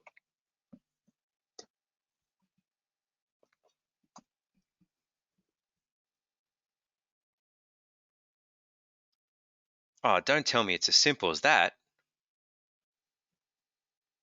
Oh my goodness, it is as simple as that. Can you believe it? That was so easy. Can we compare that 1 hour's worth of data with a day ago? It seems like we can. Compare with 1 day ago. There you go. So you can see that today, yeah, we have 312,000 transactions and we are 2% lower than the transaction count. Important to understand, from the exact same time slice shifted 24 hours earlier. You understand? So the compare with is essentially a shift of whatever slice you chose. So we could make this confusing by saying something like from transaction select count of everything since 1 day ago, compare with 1 day ago. And it sounds really confusing, but it's not, right? So since 1 day ago is your slice. It's saying the day that has just gone by, the 24 hours that have just now completed, like it's 3 p.m. for me right now. So 3 p.m. Sunday until 3 p.m. Monday, that's my slice. But then compared with 1 day ago, which is shift back 1 day and apply the exact same slice. So I am actually at this point comparing, well, Ganesh is comparing, I'm just talking about it, but he's comparing because it's 3 p.m. for me on Monday, transactions starting at 3 p.m. Saturday to 3 p.m. Sunday, taking that slice and comparing that with 3 p.m. Sunday to 3 p.m. Monday. So now we know that there is almost zero difference, 0.1% difference between the Saturday to Sunday data as there is between Sunday to Monday data. Okay, so always understand the since is your actual slice up to this moment, right?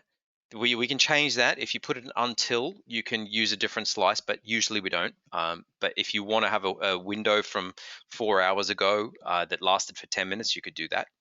But yes, since, if you apply since by itself, it's a window going back as far as you specify from this moment, the moment you run the query. The compare with is a shift that shifts a comparison from where you have applied the since. Okay, so when you get things like since 1 week ago, compare with 1 week ago, you're actually comparing a week's worth of data with the week preceding that week. So it's like 2 weeks worth of data. Compare my 2-week-old data with my 1-week-old data. But we say since 1 week ago, compare with 1 week ago. I feel like the easiest way to explain it is when you're using compare with, we do apply the terminology 1 day ago, 1 week ago, all that stuff, but it makes more sense in your head, say earlier instead of ago. You have to type ago, but it makes sense when you say since 1 day ago, compare with 1 day earlier. So that's handy. Now, So we've got a billboard at the moment. Now, if you select the billboard, this is some other things that I want to show you guys.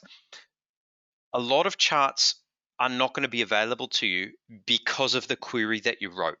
So you can't just display data however you want. You need to write the query in a way that makes sense for that chart type. So we'll show you those. If you jump onto Billboard, Ganesh, so with this kind of data, look at that. that's all it's telling us we can do, right?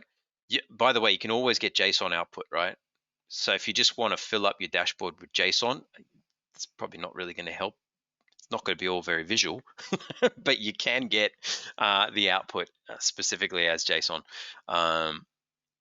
And generally speaking, if you write a query where the only output is JSON, okay, it's kind of telling you you've written a query, it's valid, but I have no idea how to display this data. Right?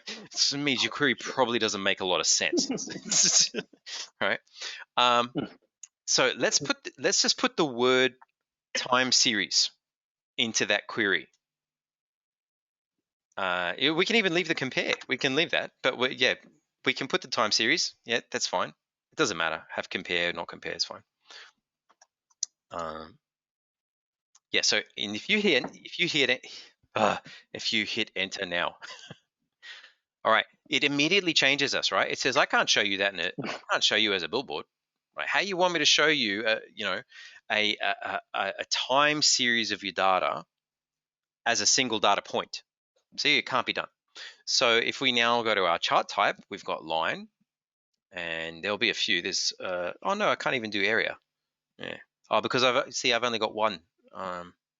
Yeah. So again, line output and JSON output only in this case. So if you want a line chart, well, it's data displayed over time.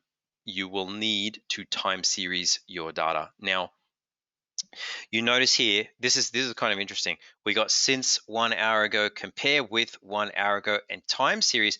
You can apply time to the time series as well. Ganesh showed you before, right? Now, if you apply something there, I mean, this is, you probably just want 1 minute because, yeah. So because we're looking at 2 1 hour sets of data overlaid on top of each other, so we get the option to break the data up into different slices of time. So yeah, show me a 1 minute breakdown, show me a 10-second breakdown. See, so you can smooth your data out. Sometimes this is really valuable to be able to do that, right?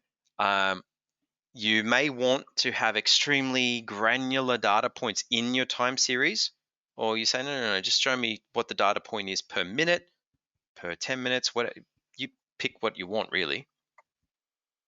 And you can see how that affects the way your data is displayed. So obviously for maybe a little bit slower moving data, you will want those data points to be further apart. Also, if you're taking much larger slices of data, you will be limited. So there is a maximum of 366 data points that you can select for a time series. Kind of makes sense, right? Why we picked 366? Because if I did want to collect 1 year worth of data, then my maximum really, if it would be 1 day data slices, right? So yeah, the size of your time series is mostly dependent on the speed of the data changing and also the size of the data sample that you're collecting. So yeah, there's a couple of good things to talk about. Since, compare with, time series. All right, let's think of some other cool ones that we can do. So we've looked at a billboard, we've looked at a line. Okay, we'll do doing a facet here as a line. Now, can we make that into a, yeah, you go. See here, we can go an area or a stacked bar. Cool. So there's your area chart. Just going to get rid of this one. This one looks very messy. Yeah, that's fine. Yeah, there you go. Yeah, that's nicer. So yeah, now we've got, so now we've got an area chart, which is showing me multiple data sets over time. So if you want an area or a stack bar, the criteria is it has to be multiple data sets so that we get that with the facet. And then over time, we get that with the time series. And that's why when we look at the chart types, we don't really get any other options, right? So even though we could, for example, display this data as a pie chart, we can't display it as a pie chart when we are using a time series. So we take time series out. We do have several data sets now. It's giving us a table output to start with. But when we go to chart, yeah, sure enough, now I can get a standard bar chart or a pie chart. All right, yeah, we're getting through them all, right? So break your data up into meaningful groups. Yeah, bar chart, pie chart, because we're not time sensitive. You know, we just need to see the data as a percentage of the total data, right? So a couple of ways to display that. What about some other cool ones? Bullet. Let's look at yeah, bullet. Yeah, let's do a bullet. Bullet. Yeah. So from transaction, I can say count since 1 hour ago. I'm just going to remove this. Yep. So we get a need number. this, and I can go to and click a bullet chart. Yeah, it just gives me a random number here. The big one, it just takes this as a 50% of this, but I can actually say I am expecting a million number here, right? I can say I'm expecting a million here, right? And this one is going to show me this is the overall limit. So we use this in places where we expect a certain amount of orders to be placed in a day, and are we actually reaching those so many number of orders in a day or not? So that would say, hey, I'm expecting like 1,600 orders. So far, I am 30% into it. And then when I have so many number of orders, yeah. So this is a bullet chart that I can say it comes pretty handy when you build dashboards on your business metrics. And correct me if I'm wrong. I mean, we can see it works on account here. Does it work on sum as well? I know it doesn't work on all the functions. It works on sum as well. Yeah. No, it doesn't work on all the functions. So I can just say, what sum do I have in transaction? Sum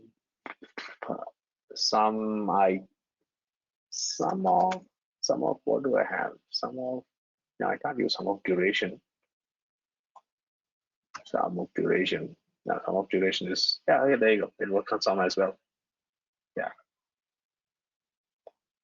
Sum of duration is a very bad way to query something, but then I'm just giving an example that sum also works on this. No, I was more thinking, yeah, you're exactly right. You would not use sum on the duration field. That's terrible. But for example, guys, in terms of things like custom attributes, right? Maybe you have a transaction that results in a purchase, and you guys are collecting the purchase amount as a field. So you could then say, yeah, I want to do a sum on purchase amount attribute. And that would make sense, right? Because you might be saying, yeah, we want to make, 1 million in sales per, I don't know, how long? Per hour, Ganesh. Let's make 1 million in sales per hour. Yeah, that works for me, right? We'll go 50-50, right? And we can do that as a sum, right? And then we can have it as a big chart, and then we can like crack the whip on people when it's not at 1 million. Right? Yep. So guys, work harder. We need our million. So yeah, that's a bullet. That's a bullet. It's where, yeah, it ultimately you're trying to reach a specific goal, right? So it displays that quite well. What are you doing there? Time seriesing it. I'm just trying to show. So now that we saw almost like 5 or 6 different types of visualizations. Yep. I'm just trying to put this on a dashboard and then see how beautiful it would look. Okay. Right. I am just, you know what? I'm just going to leave it here like this one. And I would say, if I really want to take this to a dashboard, I do not have to go to my dashboards. So first, I'm just going into dashboards. Then sorry, is it okay if we just move to dashboards, or is there anything else that you want to cover? We'll And the visualizations. we'll go back. We'll go back. Yeah, there was a couple more. There was there's funnel, histogram, Yeah, okay. heat map. There's those as well. We'll look at those too. Yes, sure. So this one is count. This one is done. Now, if I say from transactions, select, say, and then you know what? I totally forgot. How do we write this for histogram? Oh, the histogram's a function. Should I say average of? No. Select histogram. The histogram is a function. Histogram is a function, right? Yeah. So Correct, you do a histogram on duration. Histogram of duration. But then no, you need extra. There's extra things. You need to specify the buckets and the ceiling, the bucket and the ceiling. Right. And I never remember which one is. And then I would say. Yeah. You would say like say buckets. Yep. I'd say. Just put like 10 and 10, and then we can work it out. Or 10 and 100. Buckets and make the. Oh, you do it that way. You just do it. I just put the numbers in a comma. Okay, so actually, that's kind of cool. So you can do the histogram. It is attributes. Yeah, you can use one of these. Yeah, and so you can. Yeah, there you go. So you notice. So if you don't specify which attribute is which in the histogram, it will default to what you see here, which is the ceiling value is. Wait a minute. What's that? Yeah, we're saying 10 seconds. That's the bucket size, right? Is that the bucket size? So it just took everything. No, so 10, it just picked up as the bucket size. So it's supposed to be. Yeah, it should be the other way. It should be definitely the other way. Yeah. Yeah. There you go. Yeah. So yeah, your ceiling is basically. I mean, we call it a ceiling, but it's more like a wall, right? it's how far you are to the right. Yeah. And then the bucket. See, it makes much more sense looking at it this way, because we can see where did the duration of every single transaction fall into which bucket in this room. So the room is 10 seconds wide, and we have 20 buckets, right? And as the transactions come in, we drop them into the bucket that's representative of the amount of time that particular transaction took. So I really like histograms because they are showing you the actual real data as opposed to making changes to it, like like what a mean average would do, which is typically the way people assess how their app is performing, right? So yeah, that's a good one. This is on. Do you know how to do a heat map from there? Heat map, you can do it by. You know what? Let's read the heat map here. Let's read the tooltip here. So there you go. You already have 2 dimensions available, which is histogram, and all you have to do is just add a facet on top of it. Yeah. Right? So yeah, we're looking at all the transactions in the training account. So we're not looking at specific apps. Now we're breaking it up by app. So it's still a histogram, but it's a histogram with a third dimension now, where we're also saying, oh, okay, look, it looks like the FoodMe app has a lot of transactions that are like right down here, really, really fast, and it actually looks across the board, across all the apps. Sure enough, most of their transactions are in that very first bucket. But yeah, it's just this. Yeah. So now I give the overall width as 1, and then I said break it into like 20 buckets. So each one would be a 0.05 seconds, right? So the FoodMe app have 131K values or the transactions that range between 0 to 0.5 second response time. And that's the reason they fall into the top left bucket, which is food me app and the very first bucket. And if I go to somewhere like this one says there are just two values which are ranging from 0.7 to 0.75 response time of New Relic Pet Clinic. And that's the reason this bucket seems to be very less, right? So you can see the color coding, that the thicker the color code is, the app that falls under that bucket. So PoodMe app 0.0 to 0.05 seconds have 131K values, whereas the New Relic Pet Clinic 1 app have 44 values that fall under 0.45 to 0.5. So this histogram tells you, the best way to use histogram is to understand how stable your application is, right? So the ideal case here, have all the colors, all the all the thick colors, I would say, to be to the leftmost, and that's how you know all your transactions or most of your transactions are performing the best possible. They are the best possible way. Yeah, and I think I just want to clarify again. I think we said the buckets came first, but it's the other way around. It's the ceiling that comes first. I told you I always get them mixed up. So what we've actually said there in your query, the reason why it's 0.05 and then 0.1, 0.15 is because we're saying break 1 second up into 20 pieces or 20 buckets. That's what that's actually doing there.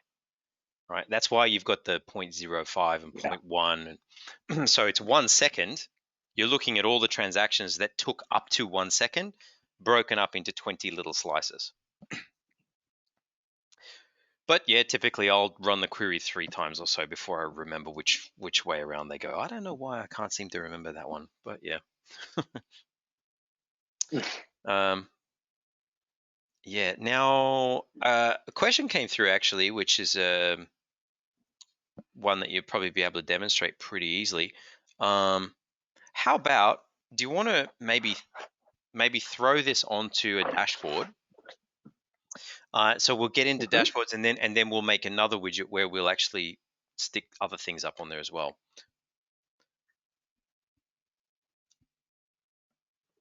So I'm just going to I will just create a new dashboard. That's what I'll do first. And then I would show you how can you add something to the dashboard in 2 different ways. So the first one that as you can see here, I go to the dashboards section here. And then I say, click a dashboard. I give a name to this one, say NRU demo dashboard. I can select an account here, and everyone who has access to this account should be able to see this. See this dashboard. I say create. And this gives me an empty dashboard here, right? So by default, we have a 12-column dashboard that's available here. And all I have to do is just click on add a new chart, and I can select what type of chart that do I want, or there are a bunch of text or images or links. That's basically, you can use a markdown template, and then you can add any content here. And I can add a chart here. Adding a chart not necessarily need not come from here. I can also say add a widget here. I can click on edit, and then I say add a widget. Both of them does the same thing. I'm clicking on add a widget. It takes me to add a chart. So I select this one, and it brings me to exactly the same type of NRQL. So basically, there's a mini version of the query your data page, right? So here I say form transaction, select count of star, and say time series. I say run to this, then this gives me this chart. I say I want an area chart, and I will say transaction trend last 60 minutes. Always, right? Or actually, I'll say just transaction trend here. Yeah, just a transaction trend here, right? I say save. and the visualization is here already, right? So I can just scale it up to, so right now I have like this 1, 2, 3, 4, 5, 6, and I can extend this up to 12 column that I have, right? So till here, I'm just leaving it at 6 here, and then I say done editing. So now I have this number, this already available here, right? So now this is one way of adding your widgets. Just like how you run the query, you take a look at the visualization, is everything fine? And then you just say, you just add it here once you click on add the widget, right? But now I already have a query that I'm doing something, and now I want to add this to an existing dashboard.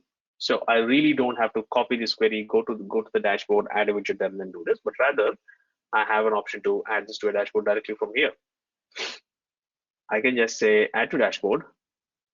I need to give it a title saying transaction performance, I would say transaction performance, and I need to find the dashboard. I just created NRU. Oh, there are a lot of NRUs here. So now I just need to go and then find NRU demo. There you go, the NRU demo one. I created with this account. Select this dashboard, and then I click on copy to dashboard. So now this one is added. I see this prompt here. All I have to do is click on this, and then it takes me directly to the dashboard. And I already have my widget added here. Now, if I want to play around with this and then change the visualization, I can just click on edit, drag it, and then make sure that my dashboard is visually appealing for anyone who's looking at this.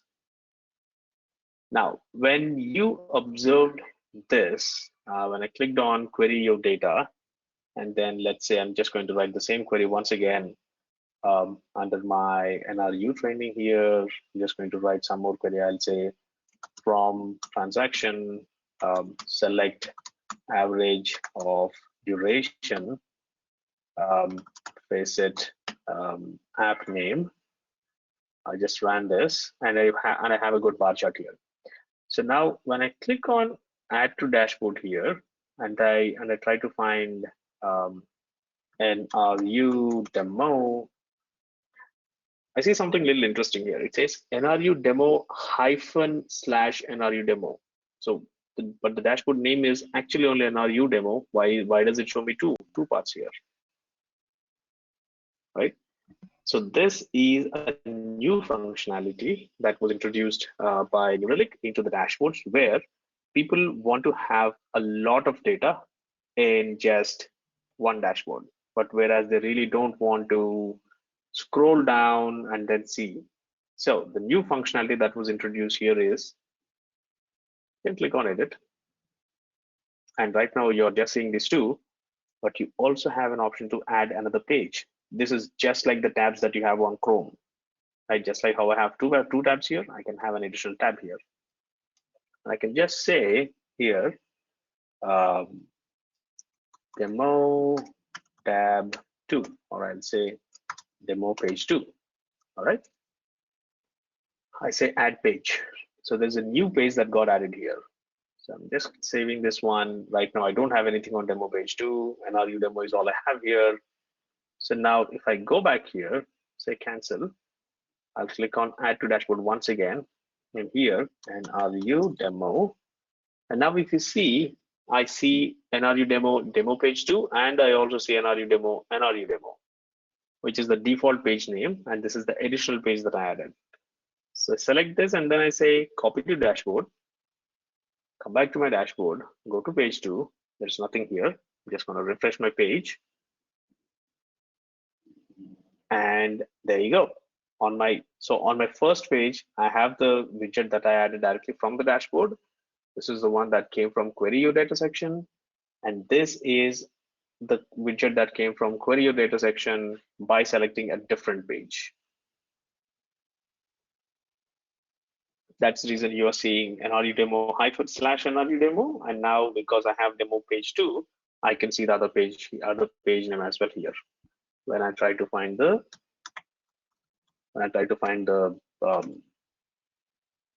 dashboard. So you can search this not just by dashboard name, you can search this by the page name as well.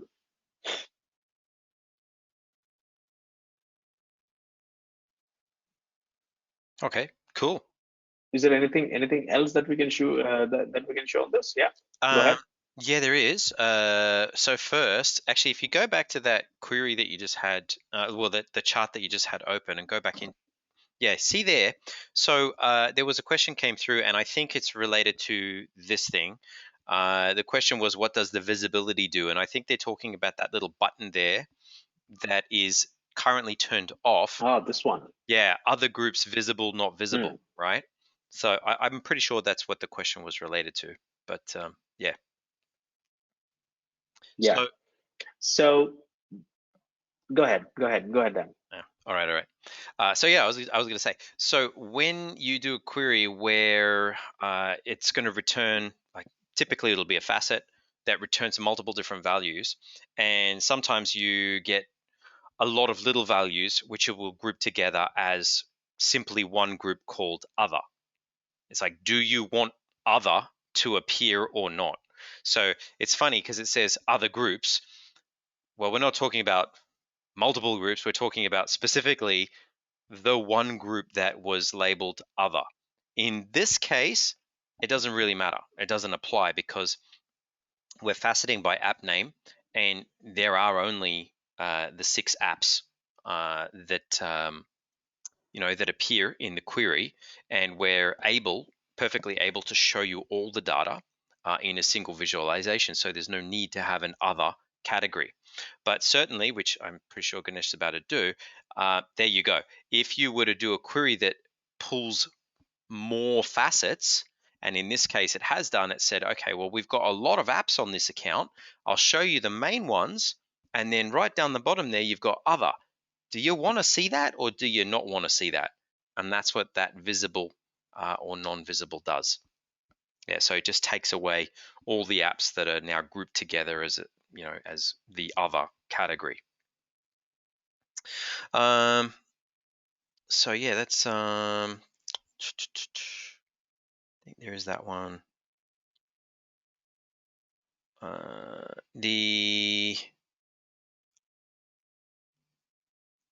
All right, actually, there is a query. You might, maybe we'll do it. Maybe you can throw it up as a chart, Ganesh. But there's an apdex query. I don't know if you saw that there. Select apdex duration 0.8 from page view where app name equals, and then just pick the app for the account. So we'll explain. Yeah, I am just going to add that one here. Yeah. I'll just say app name as web portal, which is already here. Perfect. I'll say this. Yeah. Yeah. So that's the query. So the question came through, what does it mean? What does it mean? We go apdex 0.8 duration from page view web portal. So important things to understand here is firstly the table, right? Because we're talking about duration. So duration of what? The most important thing here would be your event type. So this is for a page view. If you were to do a full page load of the web portal app, so somebody goes to, webportal.telco.blah NR demo, right? They hit that. How long did it take to load the page? It'll come back with a value, and that's the duration, right? Now, the 0.69 that you then see is an interesting one because it's going to be as a result of what you've set your apdex threshold to, if that makes sense. So we talked about apdex threshold 2 sessions ago, okay? And what this query is saying is it's saying, show me what duration I would have to score to get an apdex value of 0.8. Okay, so and then you guys can work it out. Like, one reason why you might want to do this is you're trying to determine if my apdex was to drop to 0.8, what would that look like in terms of a page load? And we'd be able to say, well, yeah, a 0.8 apdex score translates to essentially 700 millisecond page load for you. Is that acceptable? Not acceptable, right? then you could choose to have alerts on 0.8 apdex or 700 milliseconds, but they're roughly the same thing. But it's a function of what you set the apdex T to for that app. So you kind of need to know that. But yeah, that's that query. And that's what it means. All right. So yeah, just one other question, just regard to the advanced training. The recording didn't actually go through on the advanced sessions, so I don't actually have them for the uptime, performance, and reliability class that we ran the other week. Unfortunately, yeah, I don't know, for whatever reason, it just didn't work. You know, it was set up to do it, but it didn't go. So I am sorry about that. I can't actually get you one for there. These ones seem to be working okay though. So yeah, I didn't do anything differently, but yeah, somehow those ones didn't end up recording. There was one other visualization which we haven't showed, Ganesh, which was a funnel. Yeah, the funnel. Yeah. Easy to explain, but a bit annoying to create. You need to know the app pretty well. But if you want to just find yeah, exactly. Yeah. I think the web portal should have this. Yeah, the web portal should have this one. There's ones in NRU training as well. Oh, is it? Let me go to NRU training here. And then I'll say select count star. Okay, I need to use select filter. Is that correct? You would do, no, you would create the funnel. The funnel is the function. Select funnel. Yeah. And then you would do it on an attribute that you're wanting to test against on every criteria. So in this case, it would be probably session, right? Because this is the most I guess the most common use case for a funnel, right? So what you're wanting to do, yeah, like on page view, for example. So select funnel from page view, I guess. Okay, select funnel from page view. No, sorry. Select funnel session.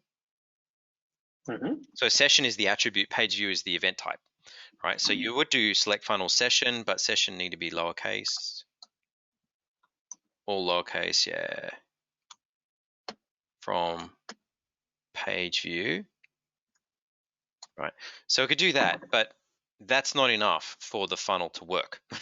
That's just saying I'm tracking the session across multiple layers here. So what are the layers going to be? So you now need to go back into the funnel function, put a comma. So the first thing is the attribute that we're testing against, and now we're saying each step. So what is step one? And we might say where the page URL equals, and this would, how to do this easily would be, you'd probably open another window where you say select count star from page view, facet page URL. So you get all the page URL names, right? That's probably what you do. So yeah, just count up my common pages and show me what the URL was. So there you go. And here's where we can say things like, okay, what are we going to do? Pet clinic would be the home page here. So I can say just use pet clinic slash page URL for. Yeah. So pet clinic slash. I'll just say pet clinic, which is this, as homepage, I'd say. Yeah. So what we're going to do now is, so that URL that we just selected, and you, by the way, actually this is a really good time to show like as well. So we don't. So we don't have to do that, right? So you can make it, I'm looking for a value that is exactly equal to this thing, or you can say, show me a page URL that is like something. It starts with anything, so long as it ends in /pet clinic / that becomes what we're referring to as our starting point in the funnel. So that, Right. And then yeah, you might want to label that. So we'll say something like as homepage, right? Because you see how it says Yeah, as URL homepage. like, it looks terrible, right? So we say as homepage, and it will label it as the homepage, right? Now, for a funnel to make sense, we want to have several layers, right? We want to know, okay, now we have 2,700 sessions. The question becomes, how many of those sessions then went somewhere else? But it has to be a subset of. See, so you can see there, Pet Clinic, you know, what have we got? About 2,000 sessions there. And then we're wanting, yeah, Let's say owners find. yeah, we can go owners find, yeah.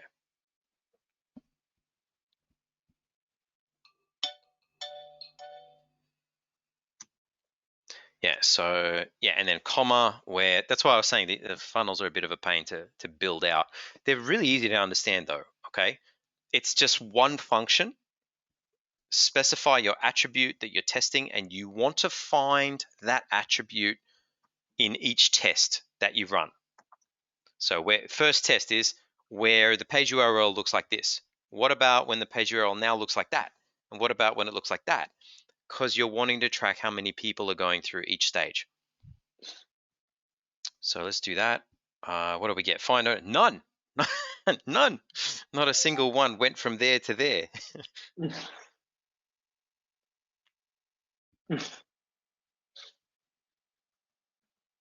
I mean, I suppose it's possible. I think yeah, that is definitely possible, because the users that are there on this did not end up here. How is that possible? I'm just looking at this. Basically, because this is purely based on sessions. Mm-hmm. Then just trying to find how the sessions are managed here between this and this. Pet clinic. This is the page URL. As find owners. None again. Page view.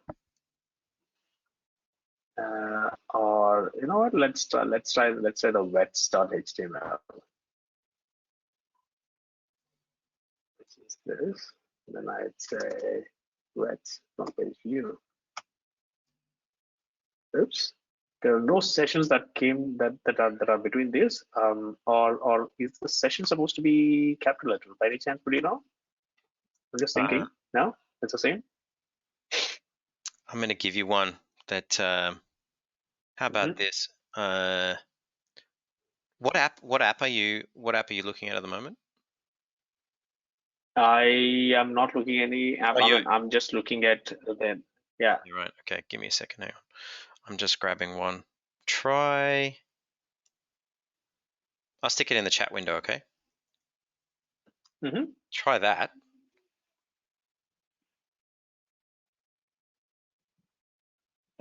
Someone is saying there is a removed dot. Where did I add a dot? I don't think I did. I don't see your dot. Yeah.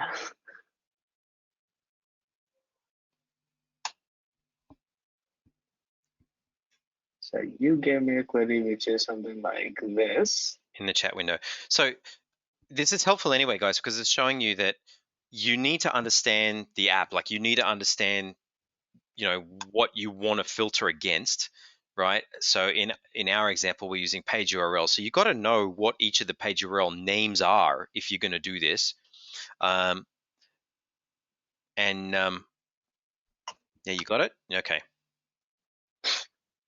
Yeah, that should work against, so because it's against the training account. Yeah. So if you, so I mean, in this example, we know that page URL looks like these things, right? Homepage, it has to contain homepage somewhere in the URL, anywhere in the URL. Click item, add to cart, checkout, followed by pay. The point is, you see, this is looking at a much larger number of sessions too. So we're starting with 22,000. And yeah, it essentially tells us that of those 22,000 sessions, 60% of them continued on to click item. Then half of them continued to add to cart and so on, right? So you can kind of work out where the drop off is. This works quite well when you have a specific path that you want the customer to take. It doesn't really work well on a site that's just totally open and they can just click around anywhere. I mean, if you can go, I mean, an example would be maybe I go to your site and I see something I like and I bookmark it, and then a week later I don't go to your site again. I just go straight to the bookmark, right? And I add to cart. So I never hit the home page. Because I never hit the home page, my session doesn't appear in that initial search. So although I may have hit click item, add to cart, checkout, and pay, I may have done all of it, I wasn't in the original sample. So I don't follow all the way through. So it has limitations, but it's quite useful in certain circumstances. But yeah, that's what it looks like. Yeah, it's definitely possible. It's definitely possible that way, because I see that because the pet clinic app does not maintain a proper session. That's probably one of the reasons why we're not seeing the data. It's not able to correlate the data between at least between both the pages that we selected. Yep. All right, now Just going to add this one also to the dashboard just to make it look easy. Funnel.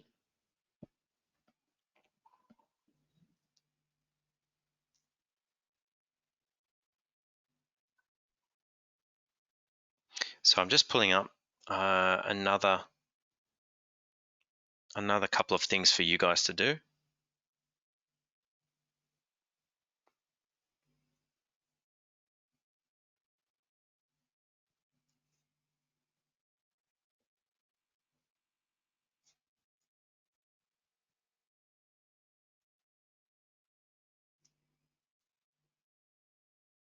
So I think we showed that you can do a multi-facet, and you can also do a multi-select as well, guys. And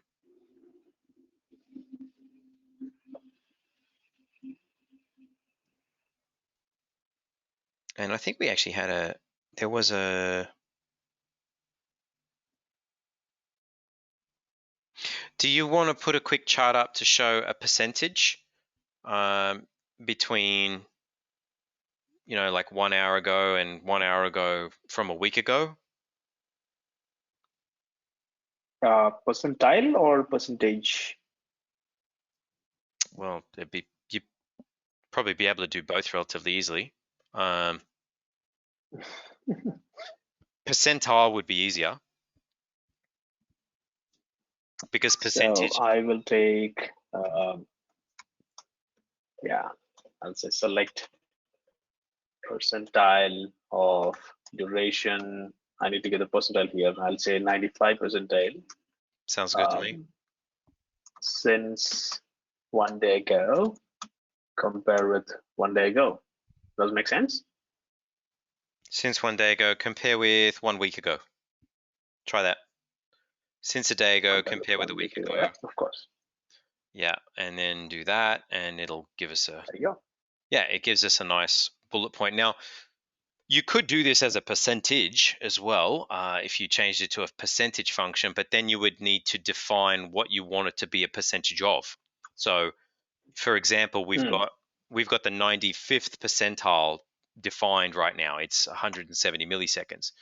But maybe I would say something like, show me the percentage of all my transactions. So you would then do a count of all the transactions, percentage, everything, and then you would, you have to do a count. I think you have to aggregate the value. So count them all up. So show me of all my transactions, where we might say duration is less than 100, like 0.1, less than 0.1, right? Yeah, and then so now we've got a condition. So you can't get a percentage. That's why it's harder, because you need to say, this is my total, and this is the subset I'm wanting to test against to define a percent. Try that. Yeah, so we can say 92% of our transactions. So it's not the 95th, right? 95th percentile, but 92% of our transactions are under 100 milliseconds, right? Right. So that then gives you a measure if you want, so you can track against that specific point. So yeah, you then name that. You say, durations under 100 millisecond. Bang, straight away 92% of them are achieving that. So yeah, that's an example how you do a percentage. Where else are we at? What's the maximum days since X number of days ago? The prompt might stop at 10 days, but you can still go weeks ago, months ago. You can do since 1 year ago, right? Really, I mean, it depends on how much data retention you have. But I think you'll find that the simple prompt Exactly. in terms of since how many. And as long as you're not breaching the 366 buckets. Yeah. I mean, there's just if you just pay for the additional retention if you want to keep the data for much longer. But actually, even if you don't have the data, even if you're not paying for retention, there's nothing to stop you writing the query. It'll just return you no data. So yeah, it's only the prompt that stops you at 10 days is my point.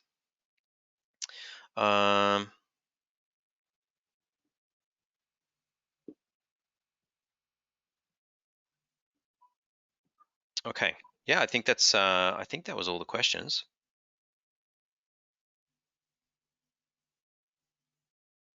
That would be an SLI, Ganesh. That looks like an SLI to me.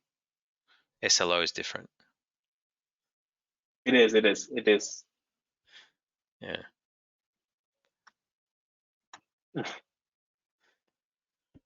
Right. Okay. So how about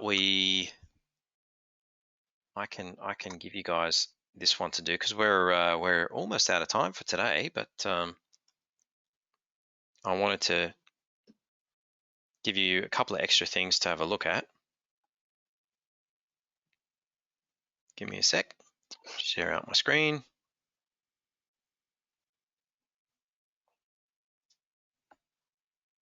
There you go. So I've got a couple of things just for you guys to try.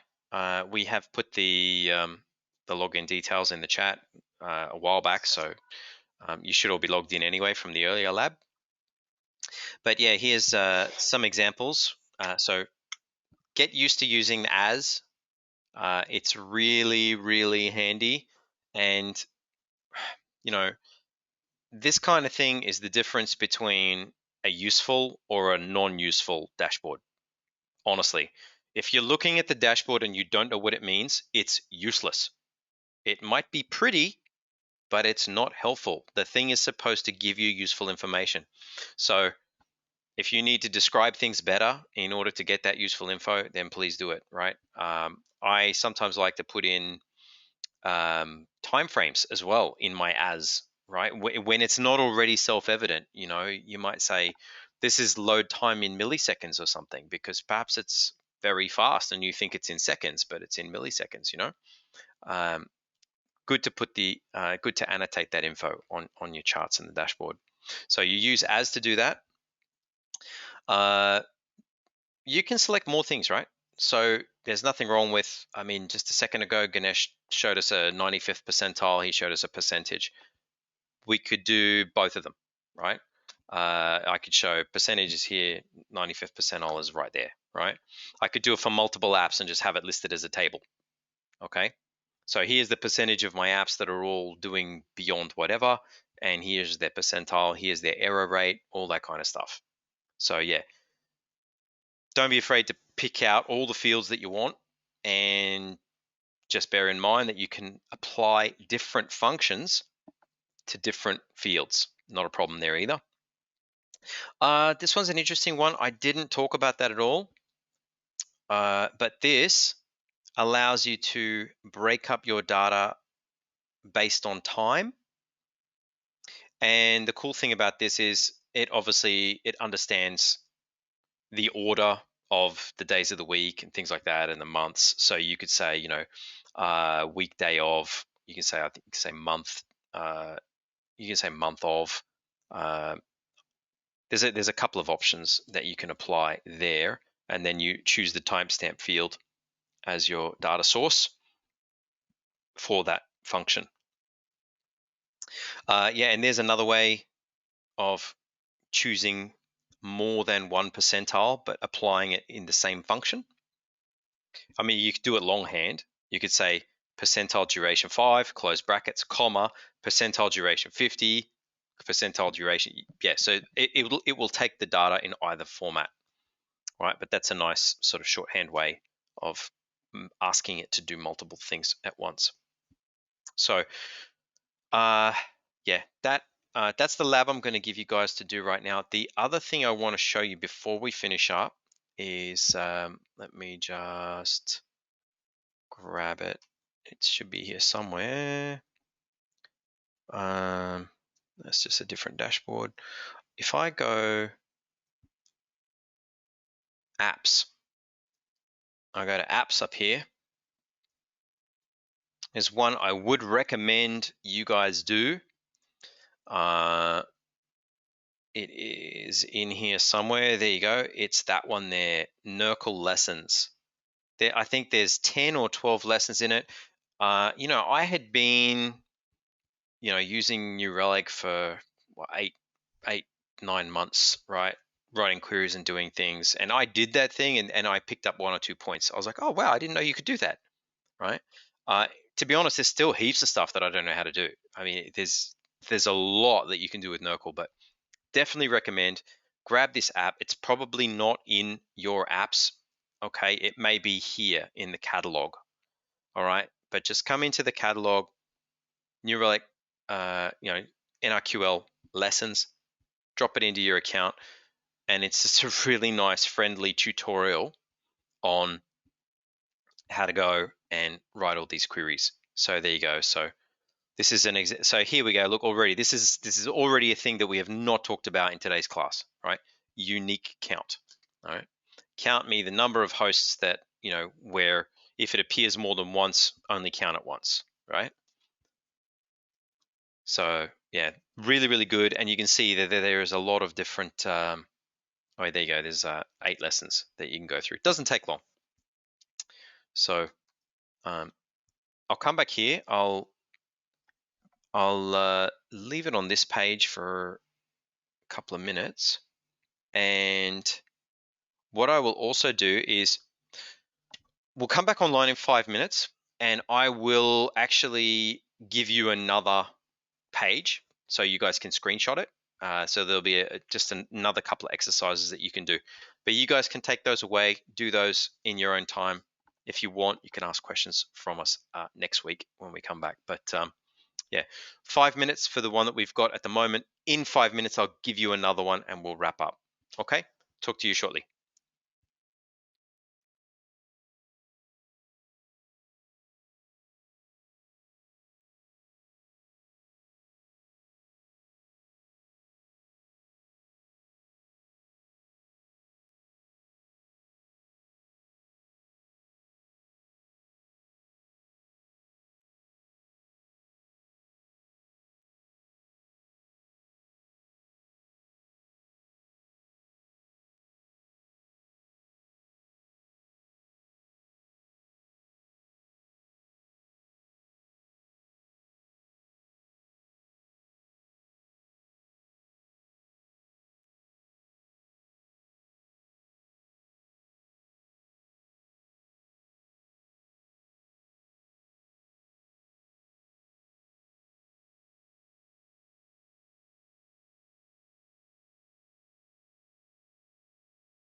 Hey guys, it's almost 4 o'clock over here. I know some of you guys will have other places you need to be very shortly, so we won't keep you any longer.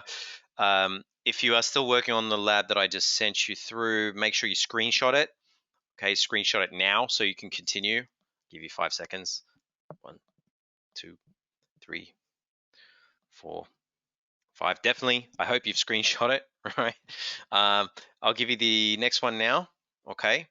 So this one here is just kind of building on what we've talked about this session. I hope you guys have picked up a lot of new little tips and tricks for how to do things better in NRQL and how to apply that stuff to dashboards efficiently. But what I would like you guys to do is maybe just work through these things, right? So these are the example suggestions. See if you guys can come up with your own queries to do these example suggestions. So yeah, there's 5 different things to choose from here, and it will take advantage of some of these ideas. But these are the actual suggestions here that we recommend that you do. So yeah, I would recommend that you guys screenshot that right now, because yeah, look, we've finished up for today. Sorry, we've gone 1 minute over. You're gonna be late for your next meeting, but I hope you've gained a lot of info on NRDB, NRQL, dashboards, charting. So there was a whole bunch of questions come through. I think we got to most of them, so that's good. But we're definitely looking forward to seeing you guys back here next week. Next week we are looking at we are starting our front end journey, right? So the last 2 sessions we're focusing on the customer. What do things look like from their point of view, and how do we see that in New Relic so that we can realize even more value? Okay. Ganesh, anything you want to add?